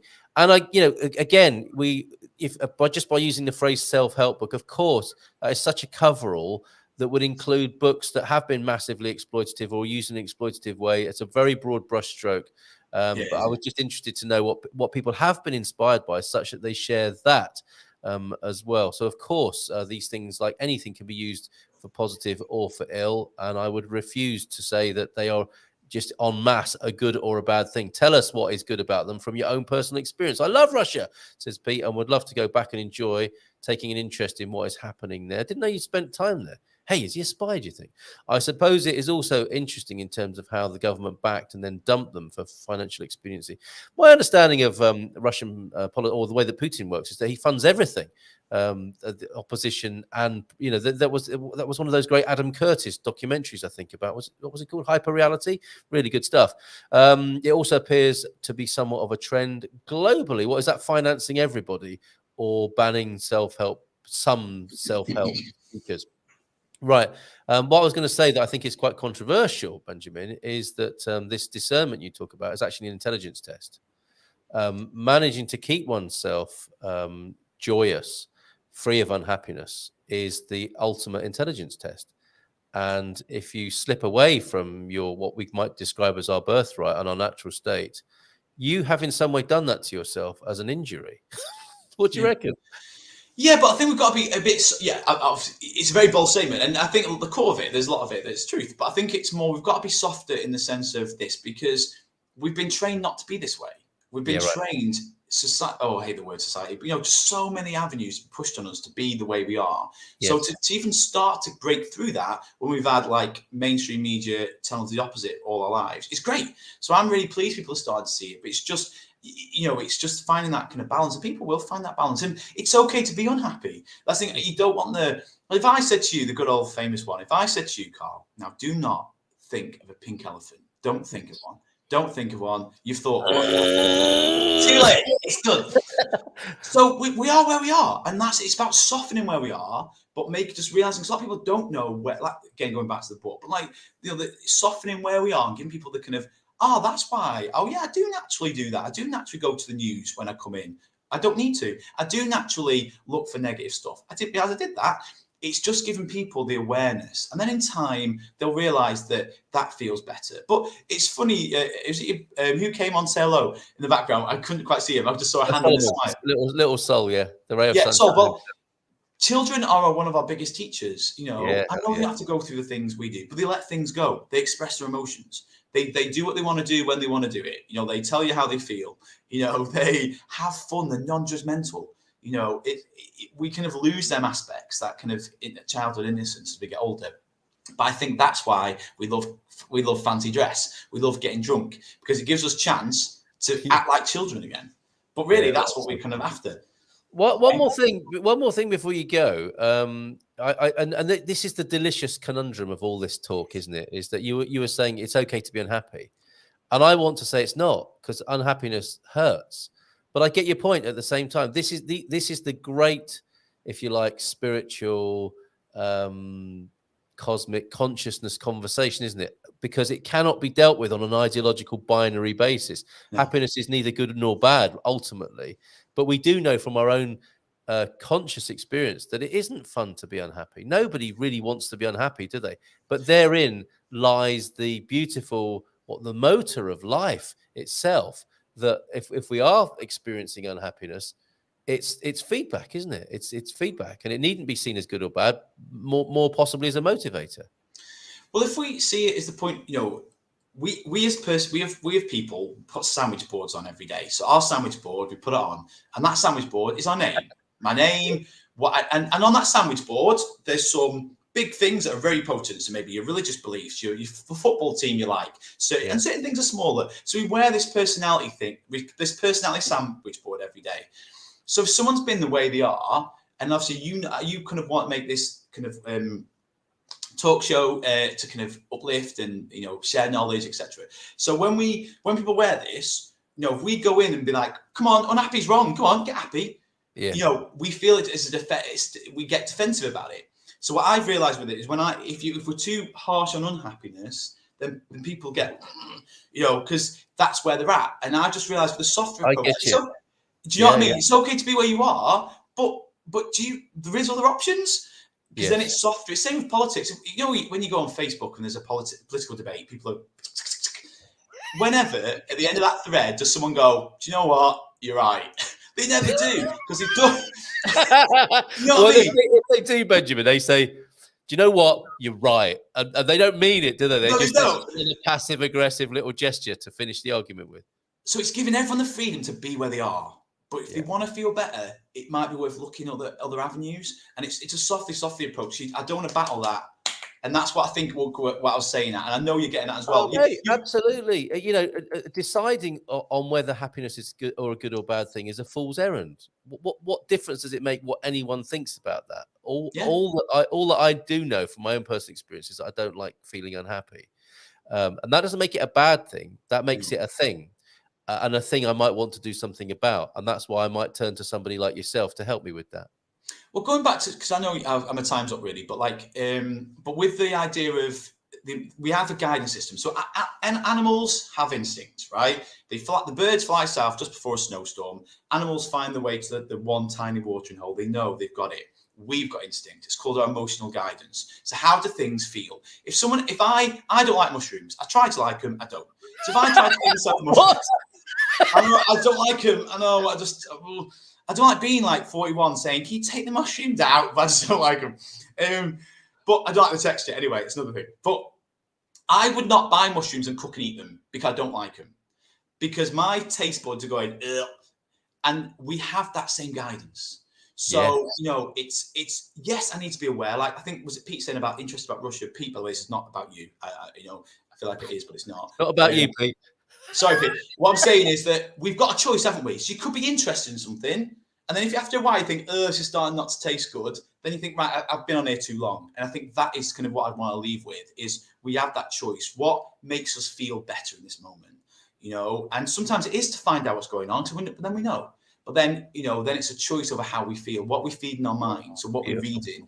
And then we have a choice. Obviously, when I come back next week, I'll share some other studies about minds and how we look for things positive. It's really cool. The bad mind phenomenon I'll talk about next week. Oh, really? Okay. All right. So it's why if you buy a new car, you keep seeing that car everywhere. That's called reticular activation as well, I think, isn't it? Yeah. Well, the base of that is, Carl, sorry, just to jump in finally, might as well say the kind of answer to that is because we've trained our brain when we buy a car, like a yellow car, and then we see that yellow car everywhere. It's because in our brain is looking for it. It's important to us. We've installed it. So of course, if we've installed negativity or we install looking for negativity, we'll see it. And that's what I'm saying. So as you start to train your brain to be more optimistic, to be more grateful, you will see more things, be grateful and optimistic. And that's what the kind of science behind that is proving as well. I am grateful and optimistic about you saying that, because I know from my own point of view, and this is what empathy is, isn't it? If you said you were, and Pete, by the way, I can't see where you sent me a sunset, but we have got a rainbow to finish with from Ian Turner. So thank you for that, Coach Turner. Benjamin, I think, has done a fantastic job of stepping in your big trainers today.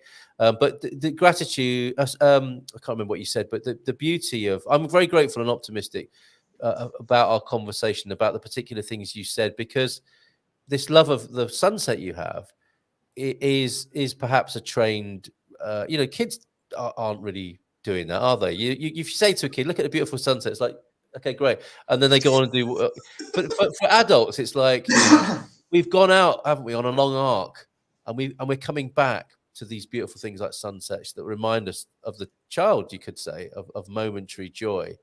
And each time, the beautiful thing that I'm aware of in talking to this about you is the joy of that. And it doesn't have to be a sunset, but whatever it is that affirms and has you feel grateful and optimistic will, in that Baader-Meinhof reticular activation way, deepen your experience, I'm guessing as well. Okay, so you feel it more and more, don't you? And I'm feeling your heart. I'm feeling your joy about you talking about seeing a sunset. This is how it works, isn't it?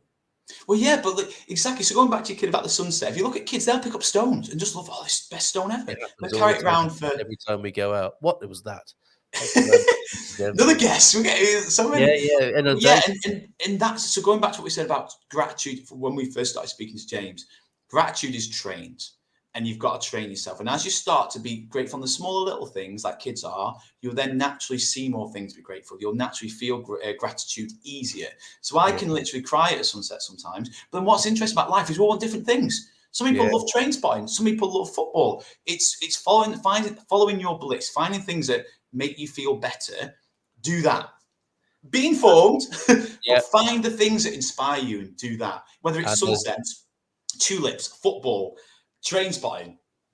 But don't turn it into an ideology, because you'll be unhappy again as soon as you've done that. Squire of the Shire says, and this is the first of a 4-week residency now. This is booked up. Iberian FM phone in from 10 till 10:30 of the next. That's good for you, is it, James? Not you're Benjamin, not James, of course.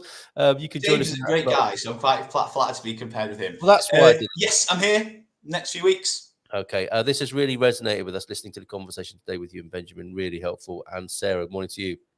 My favorite book is The Mastery of Love by Don Miguel Ruiz, to actually see what loving yourself and others looks like. That sounds good, doesn't it? And let me see if I can find the messenger message. I think you probably sent it to one of my pages rather than me, Pete. We'll come back to that. But we have got a picture of a rainbow. Look at that. Thank you. Oh, isn't that beautiful? Oh, yeah. Just on the horizon there in Pembrokeshire, in the freshly reunited kingdom. Or whatever it was that happened on Saturday, whatever sense you've made of that yourself, but that is that is a thing of beauty right there. And that book that I was trying to remember the name of, but it's worked on me, The Way of No Thinking and the Prophecies. Here you go, Benjamin. The Way of No Thinking, the Prophecies of Japan's Kunihiro. It's still not there. Kunihiro Yamate is the last name of that writer. And it suggests, Benjamin, that we might go back to that completely intuitive state that you were talking about, where we stop thinking and rationalizing and ideologizing that gets us into so much trouble. I think as well, we don't want to take away modern life. There's so many amazing things we can do. We can communicate like this all around the world. But then we've got lost in all that information. And I think what now we just get coming back to the discernment of actually realizing that the simple things matter as well. But also, it's great that I can chat to you in Portugal. So I think we're just finding that equilibrium. So we've gone one extreme, we're just finding that equilibrium where, yes, I love the fact that I don't have to bang my clothes to clean them. I love the fact that a machine does it for me. Do you know what I mean? Yes. I'm not being truthful. I'm saying I'm grateful for that. I get it. I can spend my day doing other things rather than clean my clothes. So there are amazing things about modern technology and modern life. It's just we've lost some of those little things and we feel a little bit lost in life. It's because we forgot the true core of who we are as well. Like that we do want to see simpler things. We do enjoy interactions. We do want to have fun. We do want to, play. So when I say play is going to people to watch football. Play is going to do some dancing class. It's finding that core childlike innocence that we kind of lost. That mixed with modern reality is probably the perfect balance because we need that. Oh, mate, and what a lovely note to end on. Yeah. And it's not that difficult if you try and do it. If you try and make everyone else do it, and make it a political, ideological movement, that's going to be quite difficult. But you could a sunset, I understand, will be available this evening, which you can go. That's a good joke. Every evening, no. You're absolutely right. I think it's coming back to that core that if you try and push other people on it, because our spirits like freedom, we don't like being told what to do. You tell a kid not to do it, they'll want to do it. You tell them to do it, they don't want to do it. So if we go out there pushing our ideologies of what you should do, they don't want to listen. You live your life as best you can, and people will ask if they're interested in how you live in. And I think you let your life prove it rather than. Very good. Okay, go around smiling. That was the homework from the Good Morning Portugal show. Smile like you've just done a little cheeky guff with a little smile on your face for the rest of the week. No, a cheeky guff, then if you're in it, you're not be smiling. It's a cheeky guff and then you walk off. Fair play. Great homework. See you next week. Take care. Bye for now. Have a great day. Ciao, ciao. Bye, bye.